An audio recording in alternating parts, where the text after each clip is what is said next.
భూమి అంతా ఒక్కటైనప్పుడు ఒక ప్రదేశానికి లేని శక్తి వేరొక ప్రదేశమునందు ఎలా పటమరించింది?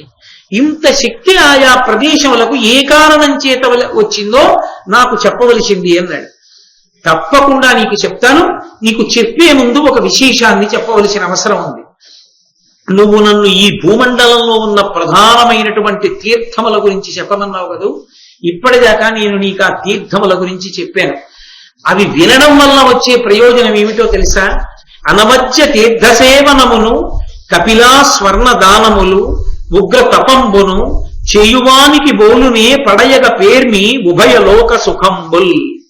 తీర్థయాత్ర చేయడం వల్ల ఎంత ఫలితం వస్తుంది అంటే, అనవధ్య తీర్థసేవనమును, ఆ తీర్థయాత్రకి వెళ్ళడం, కపిల గోవుని దానం చేయడం, బంగారాన్ని దానం చేయడం, చాలా గొప్పగా తపస్సు చేయడం, ఈ నాలుగిటిని సమానంగా చెప్పాడు. కాబట్టి తీర్థయాత్రని తక్కువ చేయడానికి అవకాశం లేదు. తీర్థయాత్ర అంత గొప్పది. కాబట్టి ఆ తీర్థయాత్రకి నువ్వు తప్పకుండా బయలుదేరవలసింది. మహాభారతాన్ని వింటే అనేకమైనటువంటి ధర్మాలు తెలియడంతో పాటుగా మనం కూడా ధర్మమునందు ఉంచుకుని సంతోషంతో జీవనం చేయగలిగినటువంటి శక్తి ఇనుబడిస్తుంది. లేకపోతే అది ఒక ప్రమాదకరమైన ధోరణికి కారణమవుతుంది. ఒక కృతజ్ఞతా భావం ఒకటి అంకురించి భక్తిని పాడు చేసేస్తుంది. ఎంతసేపు ఇంకా నాకేదో లేదు ఏదో లేదు ఏదో లేదు అన్నవాడు పరమేశ్వరుడికి మనస్ఫూర్తిగా కృతజ్ఞత ఆవిష్కరించలేదు.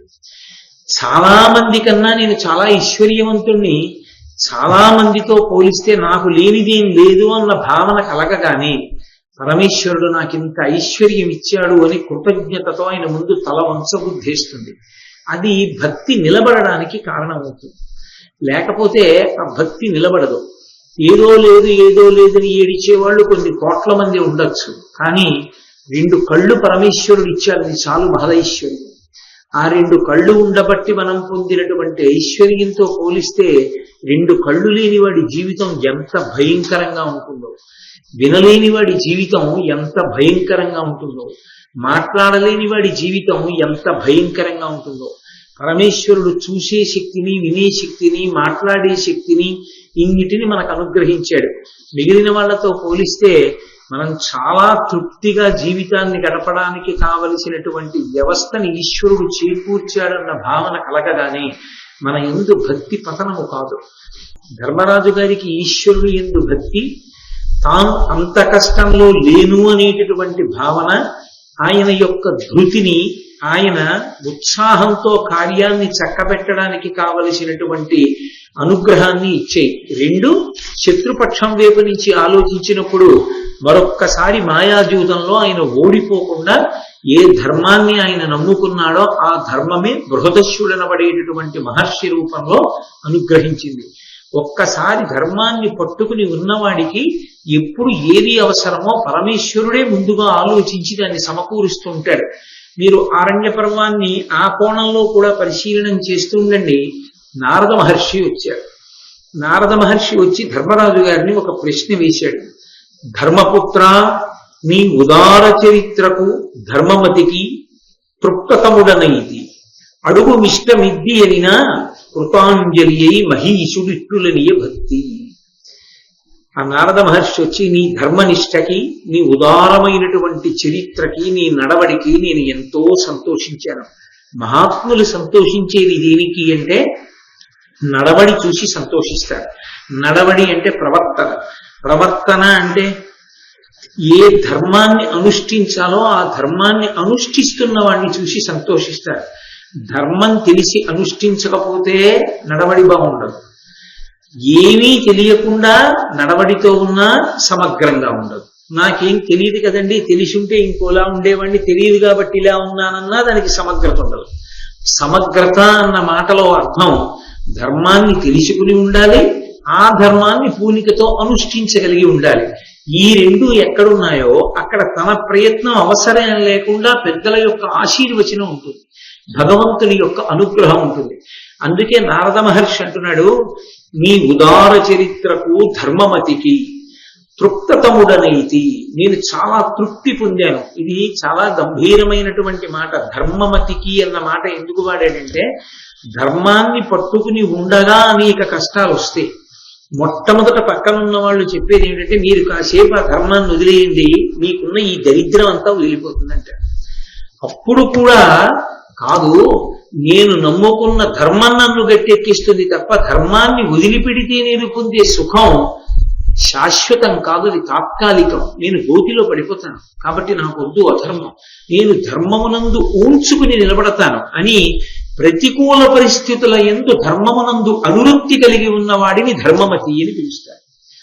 అనుకూల పరిస్థితుల యందు ధర్మాన్ని పట్టుకోవడం పెద్ద విశేషం కాదు. యథార్థంగా చెప్పాలంటే అన్నీ బాగున్నాయి, ధార్మికంగా ఉన్నాడు, పెద్ద విశేషం కాదు. ప్రతికూల పరిస్థితి వచ్చింది, కష్టం వస్తోంది, ధర్మాన్ని పట్టుకోవడం వల్లే కష్టం వస్తోంది. ధర్మాన్ని పట్టుకోవడం వల్లే కష్టం వచ్చినా ఆ ధర్మం నన్ను కాపాడి తీరుతుందని పట్టుకోవడంలో ఎక్కడా కూడా విచలితుడు కాకుండా నిలబడగలగాలి, వాడు ధర్మమతి. నీ ఉదార చరిత్రకు ధర్మమతికి తృప్తతముడనైతి, నేను చాలా తృప్తి పొందానయ్యా. నేను ఏదో అర్ఘ్యపాద్యాదులు ఇస్తేను, నాకేదో పంచల చాపులెడితే పొంగిపోయేవాడిని కాదు. నీ ధార్మికమైన నడవడిని చూసి నేను చాలా ఆనందించాను. అడుగు ఇష్టమిద్ది ఎదిన కృతాంజలి అయి, నీకు ఏది ఇష్టమో ఏది అడగాలనుకుంటున్నావో అది అడుగు, నిన్ను నేను అనుమతిస్తున్నాను అంటే కృతాంజలి అయి, అడగమన్నారు కదా, తనని పొగిడారు కదా అని యథేచ్ఛగా అడగకుండా రెండు చేతులొగ్గి అంజలి ఘటించిన వాడై పరమ వినయంతో మహీషుడిట్టులనియ భక్తి, ధర్మరాజు గారు పరమభక్తితో అడుగుతున్నాడు. ఒక చిన్న పద్యాన్ని నన్నయ్య గారు ఇస్తే మీరు ఆ పద్యాన్ని బాగా పరిశీలనం చేస్తే మీకు ధర్మరాజు గారు ఎంత వినయ విధేయతలతో నిలబడ్డాడో, నారదుడి ముందు ఎంత భక్తితో నిలబడ్డాడో అసలు ఆ పద్యం చదువుతున్నప్పుడు మీకు ఒక ప్రత్యక్ష ప్రసారం జరుగుతుంది. మీకు మనసులో ఆ ధర్మరాజు గారు నిలబడినటువంటి వినయంతో కూడుకున్న తీరు కనపడుతుంది. కాబట్టి నారదుడు ధర్మరాజు గారితో అన్నాడు, ధరణి ప్రదక్షిణంబుగా ముదంబున గృమ్మరి తీర్థసేవనాపరులగుచున్న ధన్యులు శుభస్థితి నిట్టి ఫలంబు నందకాంతులు బహుతీర్థ కీర్తనముతో నిరింగింపము దీని నావుడున్ నరవరుడైన పార్థునకు నారదుడిట్లని చెప్పి ప్రీతితో. వెంటనే ధర్మరాజు గారు నారద మహర్షిని ఉద్దేశించి అన్నారు, ఈ భూమండలాన్ని ప్రదక్షిణయుతంగా లేదా ప్రదక్షిణంగా అనేక ప్రాంతాలలో ఉన్నటువంటి విశేషమైనటువంటి తీర్థయాత్రా స్థలాలకి వెడుతూ ఉంటారు. నేను తీర్థయాత్రకి వెడుతున్నాను అంటూ వెడుతూ ఉంటారు. ఒకటి కాదు, రెండు కాదు. ఈ ధరణి యందు అటువంటి ప్రదేశములు ఎన్నో ఉన్నాయి. ఆ ప్రదేశాలకన్నిటికీ వెళ్ళి వస్తూ ఉంటారు. దాని వలన ఎటువంటి శుభస్థితి కలుగుతుంది, ఆ తీర్థయాత్రకి వెడితే వచ్చేటటువంటి ఫలం ఏమిటి అసలు, ఇది చెప్పేటప్పుడు నాకు తీర్థయాత్రకి వెళ్ళడం అనేటటువంటి దాని వలన విశేష ఫలం ఉంటుందనేటటువంటిది సువ్యవస్థితమైనటువంటి విశేషం. అందులో అనుమానం నాకుండి కాదు మిమ్మల్ని అడుగుతున్నది, అది ఖచ్చితంగా ఫలవంతమే. కానీ అది ఎందుచేత ఫలవంతమైంది? తీర్థయాత్ర అసలు న్యాయంగా అభ్యున్నతి హేతు ఏమిటి? ఏకాంతంలో కూర్చుని అంతర్ముఖుడవడమే పరమాత్మ దర్శనానికి మార్గం. భక్తి యొక్క వ్యగ్రతకి అర్థం ఏమిటంటే ఏకాంతాన్ని అపేక్షించడం. అసలు నిజంగా భక్తిలో పండుతున్నాడు అని గుర్తు ఏమిటంటే ఎక్కువ మందితో కలవడాన్ని ఇష్టపడరు, ఒక్కడు ఉండడానికే ఇష్టపడతాడు. చాలా మందితో కలవడం ఒక్క విషయం మీద ధ్యానం పెట్టడానికి ప్రతిబంధకం. కాబట్టి అందరూ అరణ్యానికి ఎందుకు ఎడతారంటే మహర్షులు, వాళ్ళు ఏకాంతమనందు భగవంతుని యొక్క దర్శనంలో ఓలలాడుతుంటారు. అంబుజోదర దివ్య పాదారవింద చింతనామృతపాన విశేషమత్త చిత్త మీరీతి ఇతర విషయంబు చేరనీర్చు వినుత గుణశీల మాటలు వెయ్యునేలా అంటాడు ప్రహ్లాదుడు. ఏకాంతాన్ని అభిలషించడానికి ఉండే కారణం అది. అందుకే భాగవతుల్ని సంతోష పెట్టడము అన్న మాటకు అర్థం ఏంటంటే భాగవతుల దగ్గరికి వెళ్ళి ఎక్కువగా వాళ్ళని ఇబ్బంది పెట్టకుండా ఉండడమే దానికి అర్థం. ఏదైనా అవసరమైతే ఎంత తక్కువ మాటలలో వాళ్ళతో మాట్లాడచ్చో అంత తక్కువ మాటలు మాట్లాడటమే తప్ప గంటల సేపు మాట్లాడి వాళ్ళ ఏకాంతాన్ని భంగం చెయ్యకుండా ఉండడమే వాళ్ళకి ఇవ్వగలిగినటువంటి నిజమైన కృతజ్ఞత. కాబట్టి ఏకాంతంగా కూర్చుని ధ్యానం చేసి తనలోకి తాను వెళ్ళడం వల్ల ధన్యతని పొందుతాడని కదా శాస్త్రములు వచిస్తున్నాయి. అలా కాకుండా తన భార్యతో, బిడ్డలతో, స్నేహితులతో ఏదో తీర్థయాత్ర అని అనేకమైనటువంటి ప్రదేశాలకు వెళ్ళినా కూడా చాలా పుణ్యం అని చెప్తున్నారు కదా. అది అలా ఎందుచేత సంభవం అయింది? తీర్థయాత్రకు అంత విశేషం ఎక్కడి నుంచి వచ్చింది? దీనికి పూర్తి వ్యతిరేకం అది. ఒక చోట కూర్చుని తనలో తాను రమించడం ఇది. అన్ని చోట్లకి తిరుగుతూ అందరితో కలిసి ఉండడం అది. దీనికి వ్యతిరేకం అదైనా దీనికి ఎంత ఫలితం ఉందని చెప్తారో దానికి అంత ఫలితం ఉందని చెప్తారు. యథార్థములకు దీనిలో కూర్చున్న వాళ్ళ సంఖ్య కన్నా దానిలో తిరుగుతున్న వాళ్ళ సంఖ్య ఎక్కువగా కనపడుతుంది. అందుకే క్షేత్రాలకి ఎక్కువ మంది భక్తులు వస్తున్నారని బెంగ పెట్టుకోకూడదు. అది చాలా చాలా పొరపాటు ఆలోచన విధానం. అది ఒక క్షేత్రానికి చాలా మంది భక్తులు వచ్చేస్తున్నారు, ఏం చేద్దాం అన్న ఆలోచన వచ్చిందనుకోండి, దానంత వ్యతిరేక కోణం, దానంత వ్యతిరేకమైన ఆలోచన ఇంకొకటి లేదు. ఒక క్షేత్రానికి ఎక్కువ మంది భక్తులు రావలసిందే. అలా భక్తులు వస్తేనే వాళ్ళకి దేశకాలములకు అనుగుణమైన రీతిలో వాళ్ళు క్షేత్ర దర్శనానికి వచ్చి తరించడానికి కారణం అవుతోంది. భగవద్ అనుగ్రహం ఉంది. అప్పుడు వాళ్ళని ఎన్ని చోట్లకి ఎలా సర్ది ధరింప చెయ్యాలన్నది ఆలోచన చెయ్యాలి తప్ప వాళ్ళని రాకుండా మనం ఎలా చెయ్యాలన్న ఆలోచన రానియకూడదు ఎవరికి. కాబట్టి ఎందుచేత తీర్థయాత్ర అంత గొప్పదైంది? నాకు ఆ కారణం చెప్పవలసింది అని అడిగాడు ధర్మరాజు. నిజానికి మనందరి గురించి ఆ ప్రశ్న వేశాడా అనిపిస్తుంది.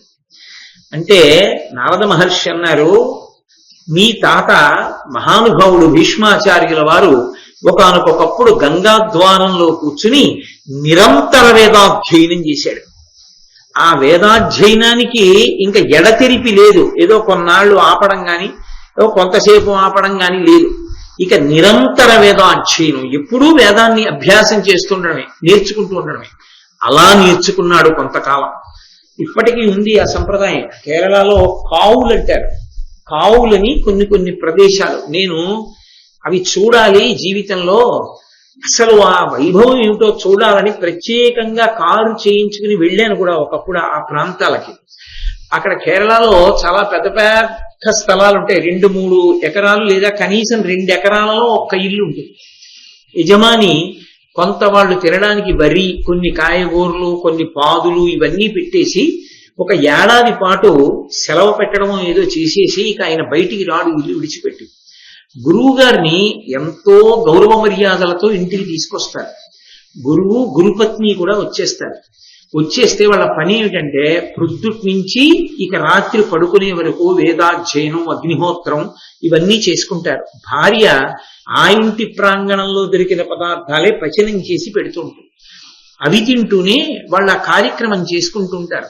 మధ్యలో ఉంటుందో ఇల్లు, అసలు అది అందుబాటులో ఉండదు, లోపలికి వెళ్ళడానికి ఉండదు. వాళ్ళు అంత కష్టపడి చేస్తారు వేదాధ్యయనం. అలా వేదాధ్యయనాన్ని నిరంతరం చేశాడయా మీ తాతగారు కానొకప్పుడు గంగాద్వారం దగ్గర. అలా వేదాధ్యయనం చేస్తూ తండ్రికి ప్రీతి కల్పించేటటువంటి సత్క్రియలు ఏముంటాయో ఎంచుకున్నాడు. ఎంచుకుని ఆ సత్క్రియలను అదే పనిగా చేస్తూ వెళ్ళాడు. అంటే అది కృతజ్ఞత అన్న మాటకు అర్థం. నాన్నగారి ఫోటో ఇంట్లో ఉండదు కొందరిళ్లలో, అమ్మ ఫోటో ఇంట్లో ఉండదు, తాత ఫోటో అసలు అవకాశమే ఉండదు. ఇక నాయనమ్మ సంగతి అవి చెప్పే అవసరం ఏముంటుంది?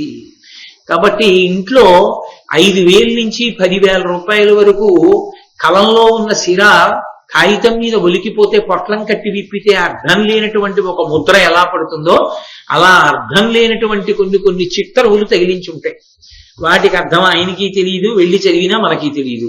దాని వెల చూసి ఓహో పెట్టుకున్నాడు ఎందుకో అనుకోవాలి. అది ఆయనదో అయోమయం, ఆ చిత్తరువు ఓ అయోమయం తప్ప అసలు తనకి జన్మనిచ్చినటువంటి తండ్రి ఫోటో ఎక్కడా ఉండదు, తనకి జన్మనిచ్చిన తల్లి ఫోటో ఎక్కడా ఉండదు. ఆ తండ్రిని స్మరించి ఒక్కసారి ఆయనకి నమస్కారం చేయడం ఎప్పుడూ ఉండదు. ఏటి సూతకం ఒక్క ఏడాది పట్టరా నీ తండ్రి కోసం తల్లి కోసం అంటే అలోమని ఏడుస్తారు. ఇక ఏటి సూతకం అయిపోయిన తర్వాత కూడా ఉన్నారు మహానుభావులు, నేను అంటలేదు, అందరినీ ఒక దాట కట్టి నేను మాట్లాడడం ఎప్పుడూ సంభవం కాదు. చాలా మంచి వాళ్ళు, తల్లిదండ్రుల్ని అపార భక్తితో సేవించిన వాళ్ళు, నాకే ఎరుకలో ఉండి తండ్రి ప్రాణం పోతోందని తెలిసినా కూడా ఆయన కోరుకుంటే కాశీ తీసుకెళ్లిన వాళ్ళు, తల్లిదండ్రుల కోసం గోదానం చేసిన వాళ్ళు, గోశాలలకి విరాళాలు ఇచ్చిన వాళ్ళు ఎందరో ఉన్నారు. నా వ్యాఖ్య అటువంటి మహాత్ములకు, అటువంటి మంచి వాళ్ళకి ఉద్దేశించి చెప్తున్నది కాదు. నేను అటువంటి కృతజ్ఞుణ్ణి కాదు. నేను చెప్తున్నది సాధారణ జీవితంలో వచ్చిన ప్రక్రియ గురించి మాత్రమే నేను మాట్లాడుతున్నాను. ఆ తండ్రి గురించి ఏటి సూతకం అయిపోయిన తరువాత కూడా మా నాన్నగారు నాకు ఈ శరీరాన్ని ఇచ్చాడని గుర్తు పెట్టుకుని 365 రోజుల్లో ఒక్కరోజు తండ్రి కోసం ఏదో ఒక అమావాస్య, కనీసంలో కనీసం పితృపక్షం, మహాలయ పక్షంలో వచ్చేటటువంటి అమావాస్య తిథిని కేవలం తన పితరుల కోసమే వెచ్చించడం. ఆ విషయంలో నిజంగా ఆంధ్రదేశం నేను ఇలా అన్నందుకు నేను క్షమింపబడదని గాక సిగ్గుతో తలంచుకోవాలి. ఎందుచేత నేను ఈ మాట అంటున్నానంటే, మీరు వెంకటాచలాన్నే నిదర్శనంగా తీసుకోండి. తిరుమల మహాలయ పక్షంలో ఒక్క తమిళ దేశం నుంచి ఒక్కడు రాడు. మహాలయ పక్షంలో మీరు తమిళ దేశం వెళ్ళి చూడండి, వాళ్ళందరూ కూడా పితృపక్షం అంతా పితృదేవతల కోసమే కేటాయిస్తారు. వాళ్ళు తీర్థయాత్రలు, దేవాలయాలు ఎక్కడికి వెళ్ళరు. వాళ్ళు పితృదేవతల్ని ఉద్దేశించి మాత్రమే చేస్తారు. ఆ సమయం ఆఖరికి వీధుల్లో కూడా చేసేస్తారు, అంత పూనికతో చేస్తారు.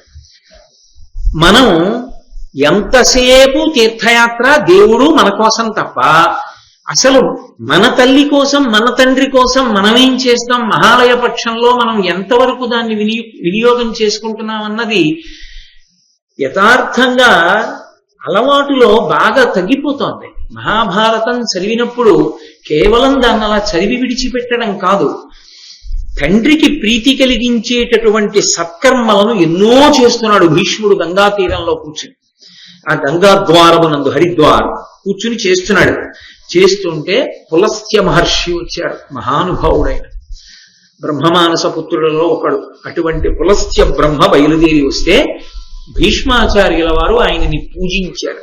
పెద్దలు వచ్చినప్పుడు పూజించుట అన్న మాట మహాభారతాది గ్రంథములను చూసి నేర్చుకోవాలి.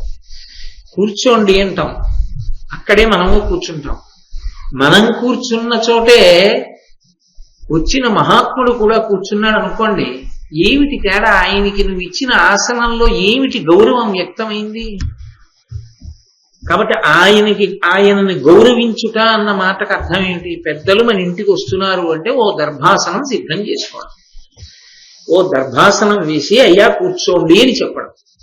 కనీసంలో కనీసం ఆ మర్యాద మనకి చేతకానప్పుడు మహాత్ముడైన వాడు ఇంటికి వస్తే మాత్రం వాడి అనుగ్రహం మన యందు దేనికి ప్రసరిస్తుంది? ఆయన ఏం కోరుకుని వచ్చేవాడు కాడు, నీ గౌరవాన్ని చూసి పొంగిపోయేవాడు, నీ శాస్త్ర నిబద్ధతని చూసి పొంగిపోతాడు.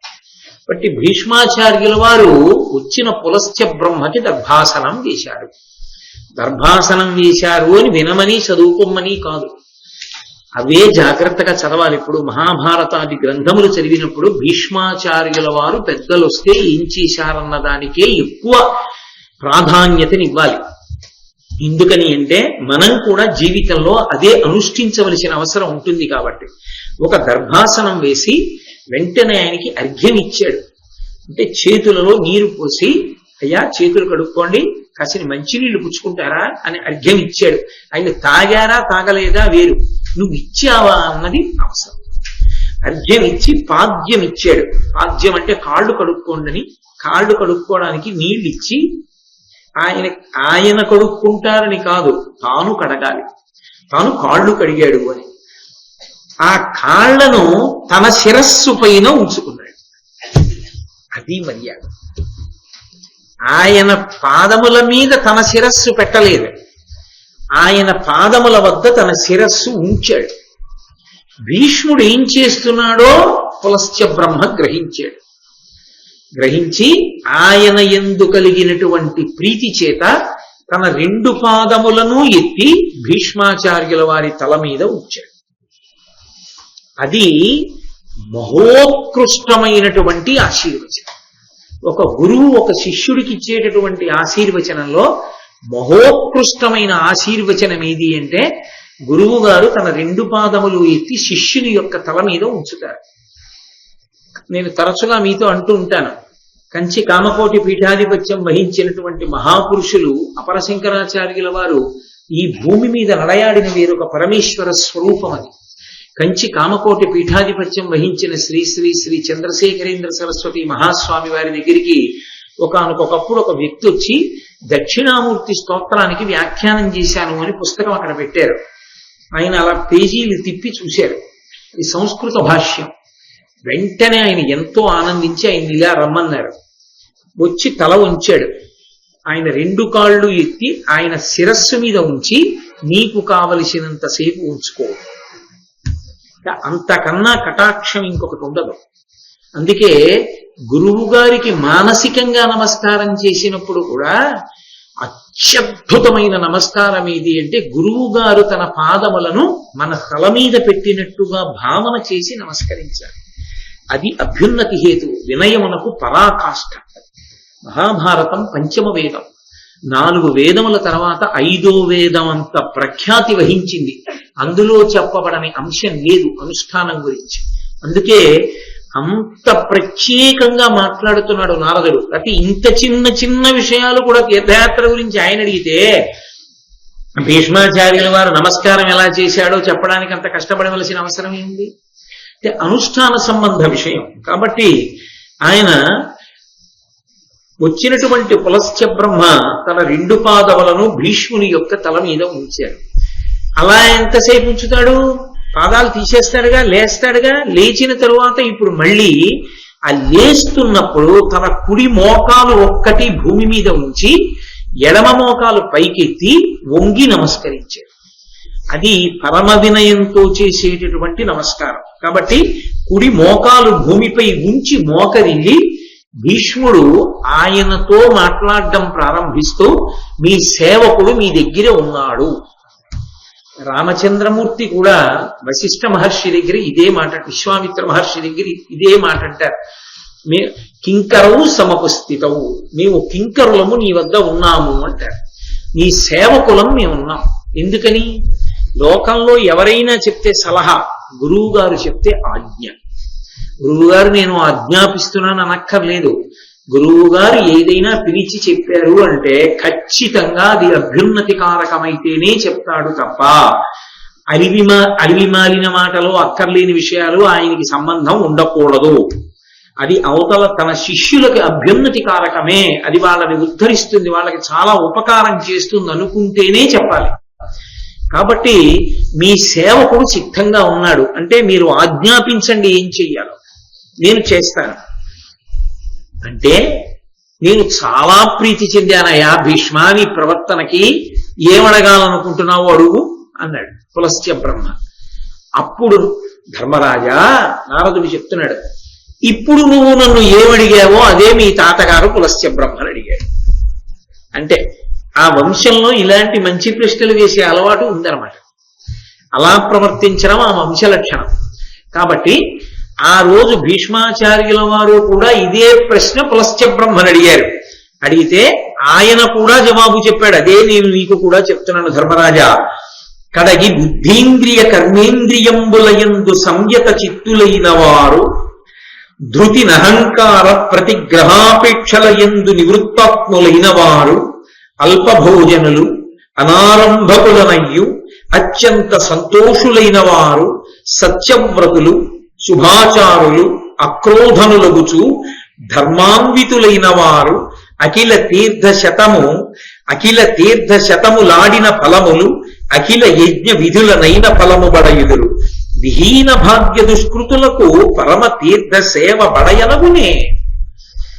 ఓ భీష్మ, ధర్మరాజు గారితో చెప్తుంటే నారదుడు, ధర్మరాజా, కడగి బుద్ధీంద్రియ కర్మేంద్రియముల యందు సంయత చిత్తులైన వారు, కర్మేంద్రియములను జ్ఞానేంద్రియములను బుద్ధిని తమ ఇష్టం వచ్చినట్టుగా పరిగెత్తడానికి వీలు లేకుండా సంకెళ్ళు వేసి పట్టుకుని తమ అదుపులో ఉంచుకున్నటువంటి వారు, ధృతినహంకార ప్రతిగ్రహాపేక్షలయందు నివృత్తాత్ములైన వారు, పరమ పట్టుదలతో అహంకారమును పోగొట్టుకుని ఎవరి దగ్గర ఎప్పుడు ఏం పుచ్చుకుందామా అనేటటువంటి కోర్కెని పూర్తిగా జయించిన వారై, నాకిది కావాలన్న కోర్కె లేకుండా నాకు పరమేశ్వరుడు ఏమివ్వలేదు అన్న భావన చేత పుచ్చుకోని వారై, అల్పభోజనులు, చాలా తక్కువ ఆహారం తీసుకునే వాళ్ళై, అంటే నాలుకకి లొంగి తినేవాళ్ళు కాకుండా శరీరానికి శక్తి కోసం మాత్రమే తినేటటువంటి వారై, అనారంభకులయ్యు, ఏదో కనపడిన ప్రతి పని మొదలెట్టేయాలనేటటువంటి ఉత్సాహం లేని వాళ్ళై, అత్యంత సంతోషులైన వారు, విహిత కర్మాచరణాన్ని చేస్తూ ఎప్పుడూ సంతోషంగా ఉండేటటువంటి మనస్సుతో ఉన్నవాళ్ళు, సత్యవ్రతులు, అబద్ధం ఆడకుండా సత్యాన్ని మాట్లాడేవారు. సత్యము అంటే ఈశ్వరుణ్ణి పొందడానికి ఏవి అనుకూలమో అటువంటి వ్రత విధానములు నిరింగి అనుష్ఠించేటటువంటి వారు, శుభాచారులు, మంచి ఆచారము కలిగినటువంటి వారు, అంటే మంచి నడవడి కలిగిన వారు, అక్రోధనులు, దీర్ఘతరమైనటువంటి కోపాన్ని విడిచిపెట్టినటువంటి వాళ్ళు, ధర్మాన్వితులైన వారు, ఎప్పుడూ ధర్మమునందు పూనిక కలిగి అనుష్ఠించేవాళ్ళు, అఖిల తీర్థశతములాడిన ఫలములు, అఖిల యజ్ఞ విధులనైన ఫలములు పడయుదురు. వాళ్ళు ఎక్కడికి వెళ్ళక్కర్లేదు, ఏమీ చెయ్యక్కర్లేదు. ఈ లక్షణాలుంటే, అటువంటి లక్షణాలు ఉన్నటువంటి వాళ్ళు అనేకమైనటువంటి తీర్థములయందు స్నానమాడినటువంటి ఫలితము వారిని ఆవహించి ఉంటుంది. కాదు కొన్ని వేల యజ్ఞములు చేసినటువంటి ఫలితము వారిని ఆవహించి ఉంటుంది. అందుకే పరమ భాగవతోత్తములైన వారి పద రజస్సు తలను దాల్చని వారి వారి వారి వారి వారి తొలతి కట్టి రెండు దూతలారా అన్నాడు అయామిలోపాఖ్యానంలో యమధర్మరాజు గారు. తీర్థయాత్రల యొక్క సారమంతా ఎక్కడుంటుంది అంటే, పరమ భక్తి తత్పరులైన వారి యొక్క పాదము అడుగున బూడి రూపంలో అంటుకుని ఉంటుంది. అందుకే వారి పాదములకు అంటి ఉన్న రజస్సు తల మీద జల్లుకుంటే అనేకమైన తీర్థయాత్రలు చేసిన ఫలితం వస్తుంది. కాబట్టి అటువంటి మహాత్ములైన వారు ఉన్నారే, వాళ్ళు ఎక్కడికి వెళ్ళక్కర్లేదు. వాళ్లే యజ్ఞం చేసిన ఫలితాన్ని, తీర్థయాత్రలు చేసిన ఫలితాన్ని పొందుతారు. కానీ విహీన భాగ్య దుష్కృతులకు చేసినవన్నీ దోషభూయిష్టమైన పనులు, దానివల్ల పాపభూయిష్టమైన జీవనం. ఐశ్వర్యమా? లేదు, దరిద్రుడు కాబట్టి ఎక్కడికి వెళ్ళలేడు. పోనీ యజ్ఞయాగాది క్రతువులకి వెడతాడా? తన పాపం తనకి అడ్డొచ్చి ఎవరో చేస్తున్నా చూడ్డానికి వెళ్ళడం. కాబట్టి ఇప్పుడు అటువంటి వాడికి సద్గతి ఎక్కడి నుంచి కలుగుతుంది? అటువంటి వాడికి ఉన్న తేలికైన మార్గం శాస్త్రము, ఈశ్వరుడు అందించింది ఏమిటో తెలుసా? తేలికగా తరించడానికి మార్గం మనసు నిగ్రహించలేనివాడు, బ్రతకడానికి మాత్రమే తినగలిగినవాడు, నిత్య సంతోషంతో ఉండగలిగినవాడు, కర్మేంద్రియ జ్ఞానేంద్రియములు, బుద్ధి, మనస్సు, చిత్తము, అహంకారము అనేటటువంటి వాటిని తన వశం చేసుకున్నవాడు కాలేకపోతే, క్రతుఫలములు పడయగ దుర్గతులకు దొరకొనదు, తీర్థ గమనంబున తత్క్రతు ఫలములందుదురు దుర్గతులను. ఇది మునుల మతము కౌరవ వృషభ. ఓ కౌరవ వృషభ, ఓ ధర్మరాజా, ఎందుకు తీర్థయాత్ర చేస్తారు అంటే, యజ్ఞయాగాది క్రతువులు అందరూ చెయ్యలేరు. అందరూ చెయ్యలేకపోవడానికి రెండు కారణాలు. ఒకటి పాపము, రెండు దరిద్రుడయ్యుండుట, దాన్ని చేయడానికి కావలసినంత ఐశ్వర్యం ఉండకపోవడం. ఇప్పుడు కాబట్టి వాళ్ళు ఆ ఫలితాన్ని పొందలేరు. దుర్గతులకు దొరకొనదు, వాళ్ళు అటువంటివి చెయ్యలేరు. కాబట్టి వాళ్ళు ఎలా తరించాలి? అనేకమైన యజ్ఞములు, అనేకమైన యాగములు చేసిన ఫలితాన్ని ఇక వాళ్ళ జీవితంలో వాళ్ళు పొందలేరా? ఇక అసలు నేను యజ్ఞం చేశాను, నేను యాగం చేశానన్న ఫలితాన్ని పొందే అవకాశం వాడికి లేదా? అందరికీ అందరూ పడిపోయి ఉండిపోవలసిందేనా? ఎవరో ఎక్కడో ఒక్కడు చేస్తారు యజ్ఞం, ఎవరో చేస్తారు యాగం తప్ప, మిగిలిన వాళ్ళు చెయ్యలేకపోయిన వాళ్ళు ఎవరున్నారో వాళ్ళందరూ మేము ఇక చెయ్యలేమో, మా అవకాశం లేదని తరించలేక ఉండిపోవలసినదేనా? ఇది ధర్మరాజు గారి ప్రశ్నకు ఉన్నటువంటి విలువ. ఇప్పుడు ధర్మరాజు గారు అడిగిన ప్రశ్న వల్ల, జవాబు వలన ఎవరు సంతోషం పొందాలి? మనందరమే. ఇప్పుడు యజ్ఞయాగాదులు చెయ్యలేని వాళ్ళని ఉద్ధరించడానికి పరమేశ్వరుడు తేలిక మార్గంగా దేన్ని ఇచ్చాడో చెప్తున్నాడు. తీర్థగమనంబున క్రతు ఫలములందుదురు దుర్గతులును ఇది మునుల మతము కౌరవ వృషభ. ఎంతటి పాపం చేసిన వాడు, ఎంత దరిద్రుడు కూడా యజ్ఞయాగాది క్రతువులను చేసినటువంటి మహాఫలాన్ని పొందాలి అంటే తీర్థయాత్రకి వెళ్ళి తీర్థ స్నానము చేయుటయే. తీర్థాలు ఉంటాయి, బోలెడన్ని తీర్థాలు ఉంటాయి. ధర్మరాజు గారు ప్రశ్న అడిగాడు, నాకు ఫలం చెప్పి విడిచిపెట్టడం కాదు, ఈ భూమండలం మీద తప్పకుండా స్నానం చెయ్యవలసినటువంటి తీర్థములను గురించి కూడా నాకు చెప్పని అడిగాడు.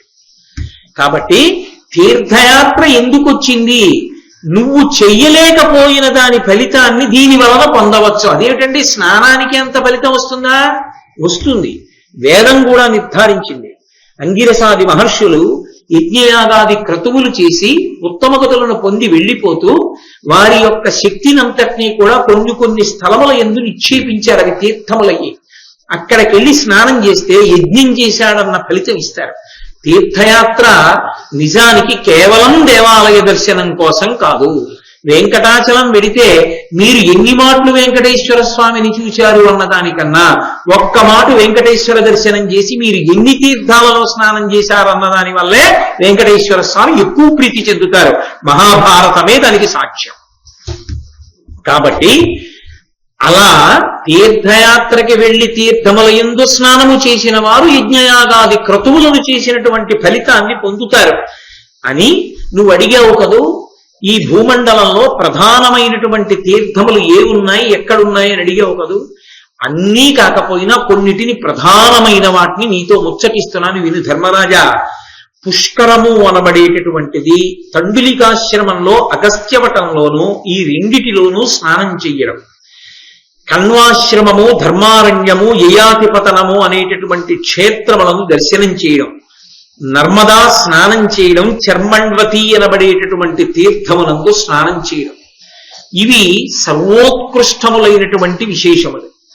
ఇందులో ఎప్పుడైనా తీర్థయాత్రకి వెడితే గమనించవలసినటువంటి విషయాలు కొన్ని ఉంటాయి ధర్మరాజా. తీర్థము అని ఏది ఉన్నదో దాని యందు స్నానము తప్పకుండా చెయ్యడానికే యాత్ర చెయ్యాలి. తీర్థయాత్ర దేనికి అంటే కేవలం ఏదో ఒక దేవాలయాన్ని దర్శనం చేసి అందులో ఉన్న స్వామి దర్శనం చేసుకుని తిరిగి రావడానికి కాదు. అక్కడ ఏ ఏ తీర్థములు ఉన్నాయో తెలుసుకుని కనీసం ఒక్క తీర్థంలోనైనా స్నానం చేస్తేనే తీర్థయాత్ర. అసలు నిజానికి అది దైవ దర్శన యాత్ర కాదు, అది తీర్థయాత్ర. అంటే స్నానము ముఖ్యమైన ఫలితంగా ఉంటుంది. కాబట్టి తీర్థమునందు స్నానం చెయ్యాలి. తీర్థమునందు స్నానం చేయడం ఎంత ప్రధానమైన అవసరమో ఒక ఆశ్రమమును దర్శించడం కూడా అంత గొప్ప విశేషము సుమా. ఆశ్రమం అంటే మహాపురుషులైన వారు, తాపసులు, భాగవతోత్తములైనటువంటి వారు అక్కడ వసించి ఉంటారు, అక్కడ నివసించి ఉంటారు, లేదా ఒకానొకప్పుడు అక్కడ నివసించి ఉన్నటువంటి ప్రదేశం అయి ఉంటుంది. అటువంటి ప్రదేశానికి తప్పకుండా వెళ్ళి తొక్కాలి. తొక్కి అటువంటి మహాత్ములు ఉన్న ప్రదేశంలో మనం కొంతసేపు కూర్చుంటే, ఉదాహరణకి మనం వెంకటాచల క్షేత్రానికి వెళ్ళామనుకోండి, వెంకటాచల క్షేత్రంలో అగస్త్య మహర్షి యొక్క ఆశ్రమం ఉన్నటువంటి ప్రదేశం ఉంది. అక్కడే కళ్యాణ శ్రీనివాసం అని మొన్న బ్రహ్మోత్సవాలు అయ్యాయి. ఆ కళ్యాణ శ్రీనివాసానికి వెళ్ళేటటువంటి త్రోవలోనే ఒక గొప్ప శివాలయం ఉంది. ఆ శివాలయంలోనే అగస్త్య మహర్షి ప్రతిరోజు కూర్చుని అభిషేకం చేసేవారు. అదంతా అగస్త్యాశ్రమం. ఆశ్రమంలోనే ఒక మూల శ్రీనివాసుడు ఉన్నాడు. ఆయన ఉన్న ప్రదేశమే కళ్యాణ శ్రీనివాసం.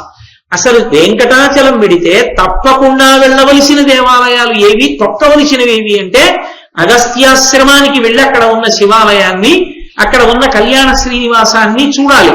గత జన్మంబులనేమి చేసితిమో, యాగశ్రేణులేమేమి చేసితిమో, ఎవ్వరికేమి పెట్టితిమో, ఏ సిద్ధాశ్రమమునం త్రొక్కితిమో అంటుంది యశోద భాగవతంలో. కాబట్టి తప్పకుండా ఆశ్రమ ప్రాంగణాన్ని తొక్కాలి. ఆశ్రమ ప్రాంగణంలోకి వెళ్ళినప్పుడు ఆహార నియమాన్ని పాటించాలి. అత్యంత మితమైన ఆహారము, సాత్వికమైన ఆహారము, దైవమునకు అర్పింపబడిన ఆహారము తీసుకోవాలి.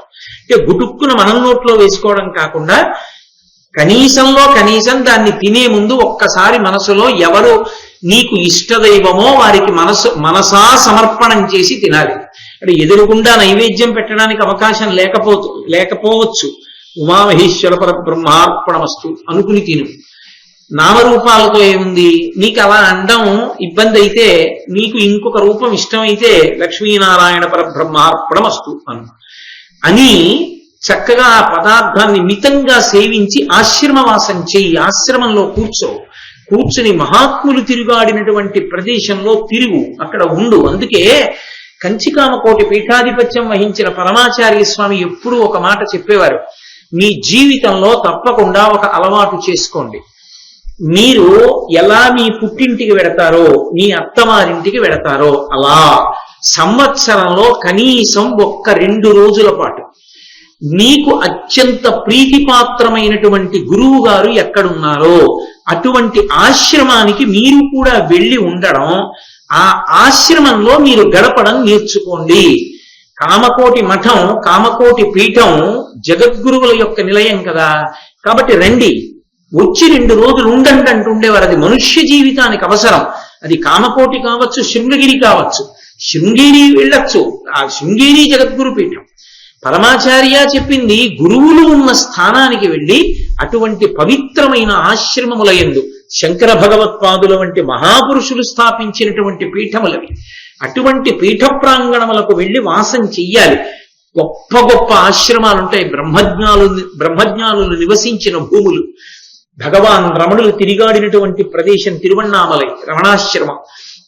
అటువంటి వాటి చోటికి వెళ్ళి తన బిడ్డలతో కలిసి 1-2 రోజులు అక్కడ కూర్చోవడం, భగవన్ సేవ చేయడం, భాగవత సేవ చేసుకోవడం, మౌనంగా ఉండడం, చక్కగా ఏదో పవిత్ర గ్రంథాన్ని 1-2 రోజులు అక్కడ చదువుకుని రావడం అలవాటు చేసుకోవాలి. కాబట్టి ఆహారమునందు అత్యంత జాగ్రత్తతో తీర్థయాత్ర చేసేటప్పుడు తీర్థ స్నానమును ప్రధానముగా స్వీకరించి ఆశ్రమ ప్రాంగణం ఎక్కడుందో తెలుసుకుని ఆశ్రమానికి వెళ్ళి ఆ ఆశ్రమంలో ఆహార నియమం పాటిస్తూ పెద్దలు నడిచినటువంటి చోట ఆ రజస్సు, ఆ ధూళి మన మీద పడేటట్టుగా మనని మనం సుశిక్షితులం చేసుకోవాలి అని ఈ భరతఖండమునందు తప్పకుండా స్నానము చెయ్యవలసినవి కనీసంలో కనీసం పేర్లైనా వినవలసినటువంటి తీర్థములు: పింగము, ప్రభాస తీర్థము, వరదాన తీర్థము, పిండాకర తీర్థము, శంకు కర్ణేశ్వర తీర్థము, వసుధార, వసుసరం, సింధూత్తమ, బ్రహ్మతుంగ, శ్రీకుండం, విమల తీర్థం, బడబ, దేవిక, శిశయానము, కురుక్షేత్రము, నైమిష తీర్థము, పుష్కరత్రయము, రామహ్రదము, పారిప్లవ, సర్వతీర్థము, వరాహతీర్థము, అశ్వినీ తీర్థము, కృతశౌచ తీర్థము, సోమతీర్థము, యక్షిణీ తీర్థము. ఈ తీర్థములలో తప్పకుండా స్నానం చెయ్యాలి. ఎందుకో తెలుసా? ఈ తీర్థాలకన్నిటికీ కూడా ఒక ప్రత్యేకత ఉంది.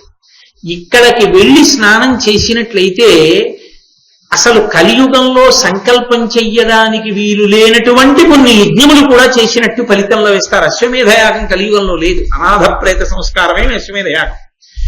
అటువంటి గొప్ప గొప్ప యాగాలు, పౌండరీకము, వాజపేయము, అశ్వమేధము, అగ్నిష్టోమము మొదలైనటువంటి గొప్ప గొప్ప యాగములను చేసినటువంటి ఫలితం ఒకటి కాదు, 10, 20, 100 అటువంటి యాగాలు చేశాడన్న ఫలితం కేవలము ఈ తీర్థముల యందు గురుకులిడిన కారణం చేత, స్నానం చేసిన కారణం చేత ఇస్తారు.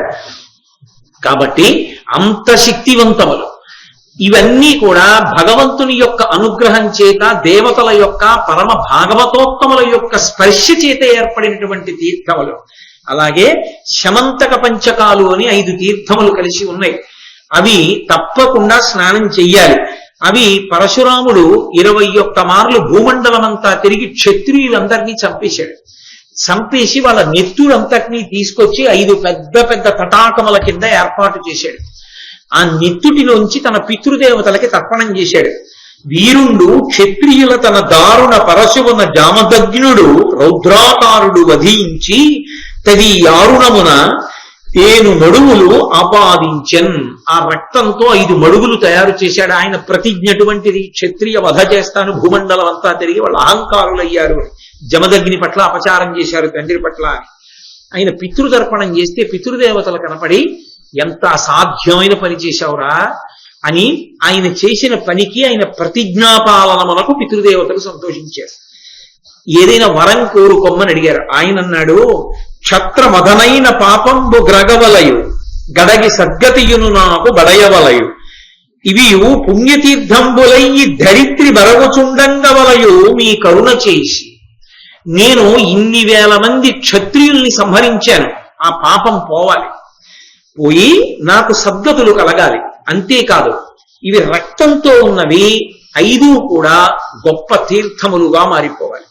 అంటే సుజలములతో అవి తీర్థములుగా మారిపోయి ఆ తీర్థముల యందు స్నానం చేసిన వాళ్ళు ఎవరున్నారో వాళ్ళందరికీ కూడా దేవతల యొక్క పరిపూర్ణమైనటువంటి అనుగ్రహం కలగాలి అని పరశురాముడు పితృదేవతల యొక్క వరాన్ని పొందినటువంటి తీర్థములు ఆ శమంతక పంచకాలు. కాబట్టి ఆ శమంతక పంచకముల యందు స్నానం చెయ్యాలి. ఓ ధర్మరాజా, శ్రీతీర్థం, కపిలతీర్థం, గోభవనం, ఇక్షేంద్ర తీర్థం, సరస్వతీ నది,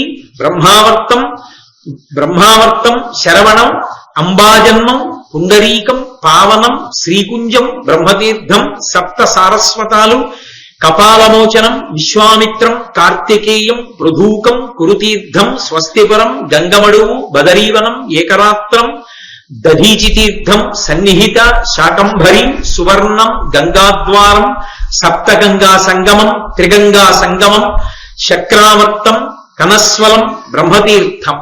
ఈ తీర్థములన్నీ కూడా ఎంత శక్తివంతములంటే వీని ఎందు స్నానం చేసిన వాడికి కేవలము యజ్ఞయాగాది క్రతువులు చేసిన ఫలములే కాకుండా కొన్ని వేల కపిల గోవుల్ని దానం చేసినటువంటి ఫలితము కూడా ఏర్పడుతుంది. ఇవి ఒక్కొక్కచో అంబా అని పేరు వచ్చినటువంటి అంబాజన్మం అని వచ్చినది సాక్షాత్ పార్వతీదేవి స్నానం చేసి పరమప్రీతి పాత్రమైనటువంటి తీర్థం. అటువంటి తీర్థములలో స్నానం చేసిన కారణం చేత ఆ దేవతల అనుగ్రహాన్ని పొంది శరీరం పతనమైన తరువాత ఉన్నత లోకాల్ని పొందుతాడు. అంతటి శక్తిని ఇవ్వగలిగినటువంటి తీర్థములు. అలాగే గయా అనబడేటటువంటి క్షేత్రం ఒకటి ఉన్నది. పలువురు కొడుకుల బడయంగవలయు అందొక్కరుండైనను ఓపి గయకు అరుగునో అనియును అశ్వమేధం గొప్ప చెయ్యునో అనియును శ్వేతమైన ఆబోతు విడుచునో అనియును పొరుదురు అనవజ్జులైన గృహస్థులట్టి గయకేగి ఉభయ పక్షముల వసించిన కడు పుణ్యులు ఉభయ పక్షముల వారి నుద్ధరింతురు అంద యోగి పిండమిడిన వారు అనగా పితృదయను కృతార్థులగుదురు అందు పల్గుతీర్థమాడిన వారికి పరమసిద్ధితో శుభంబు పెరుగు. ఓ ధర్మరాజా, లోకంలో ప్రతి గృహస్థు ఒక కోరిక కోరుకుంటాడు, నాకు అనేక మంది కొడుకులు జన్మించాలి, ఆ కొడుకులలో కనీసం ఒక్క కొడుకైనా అశ్వమేధయాగం చెయ్యాలి. అలా అశ్వమేధయాగం చేస్తే మంచిదే. అశ్వమేధయాగం చెయ్యలేకపోతే కలియుగంలో అశ్వమేధం లేదు. మళ్ళీ చెప్తున్నాను, అనాథ ప్రేత సంస్కారమే అశ్వమేధయాగం. అలా అశ్వమేధయాగం చేయకపోతే కనీసం గయకి వెళ్ళేటటువంటి కొడుకు కావాలి. తల్లి తండ్రి శరీరం పడిపోయిన తరువాత గయకి వెళ్ళేటటువంటి వాడు అవ్వాలి. గయకి వెళ్ళడం అంటే ఎలా? వెళ్ళి ఏదో ఒక రోజుండి పితృపిండం పెట్టి రావడం కూడా గొప్ప విషయమే. నేనేం దాన్ని కూడా తక్కువ చేసి మాట్లాడటలేదు, అది కూడా చాలా గొప్ప విశేషమే. కానీ కనీసం ఆ గయాక్షేత్రానికి వెళ్ళి ఒక తెల్లటి ఎద్దుని విడిచిపెడతాడా? అచ్చోసి ఆబోతుని విడిచిపెట్టారంటారే, వృషోత్సర్జనము అంటారు. ఒక ఎద్దుని అలా విడిచిపెట్టేస్తే ఆ ఎద్దుతో సంగమించి గోసంతతి పెరుగుతుంది.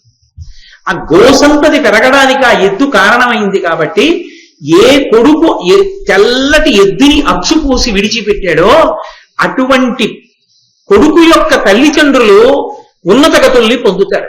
అందుకని అలా గయ వెళ్ళి ఒక తెల్లటి ఎద్దుని విడిచిపెట్టేటటువంటి కొడుకు నాకు పుడతాడా అని చూస్తూ ఉంటారట పైన కూర్చుని. ఎవరైనా వెడతాడా, నా కొడుకుల్లో వెళ్ళి అలా చేస్తాడా అని ఆలోచన చేస్తూ ఉంటారట. అలాగే శ్వేతమైన యాబోతు విడిచునో ఎనిగిను కోరుదురు అనవజ్జులైన గృహస్థులట్టి గయకే ఉభయపక్షముల వసించిన కడు పుణ్యులు ఉభయపక్షముల వారిని ఉద్ధరింతురు.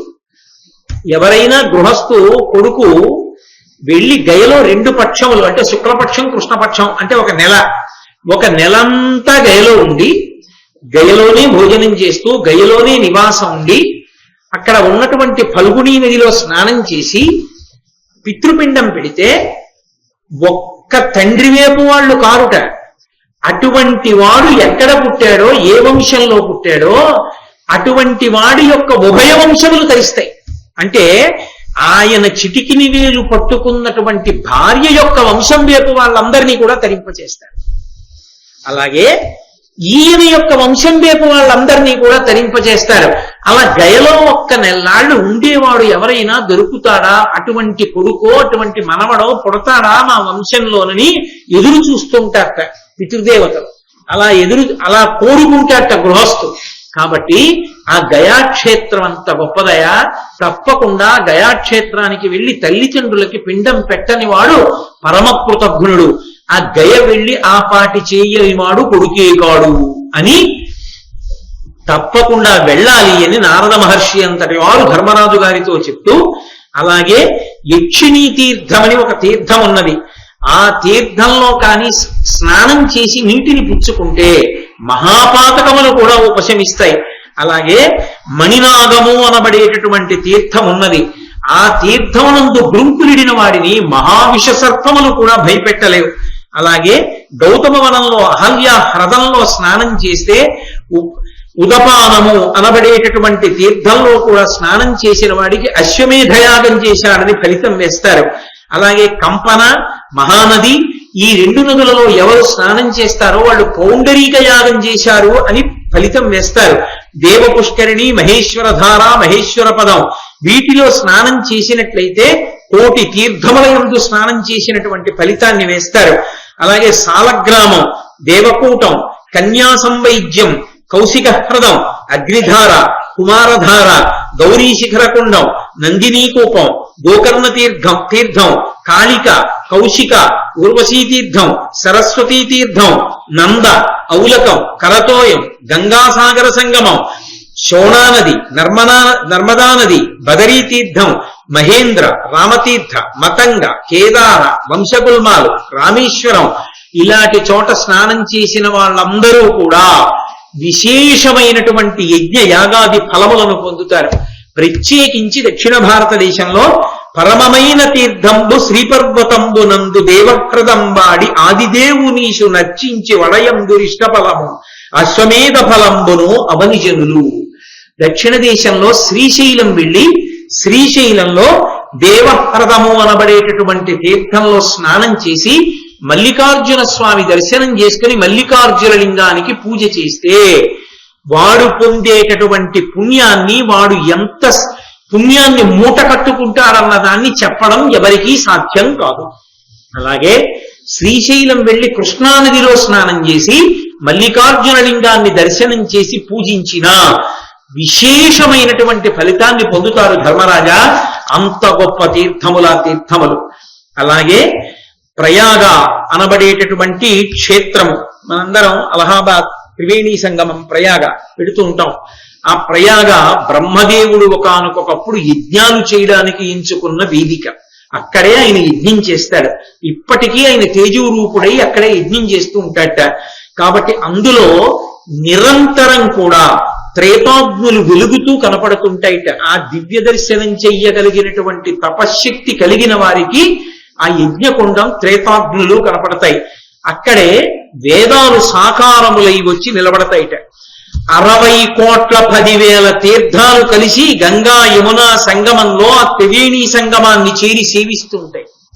కాబట్టి అక్కడ ఒక్క చోట ఎవడు నియమంతో వెళ్లి త్రివేణి సంగమంలో స్నానం చేస్తాడో వాడు 60,10,00,000 తీర్థముల యందు స్నానం చేసిన ఫలితాన్ని పొందుతాడు.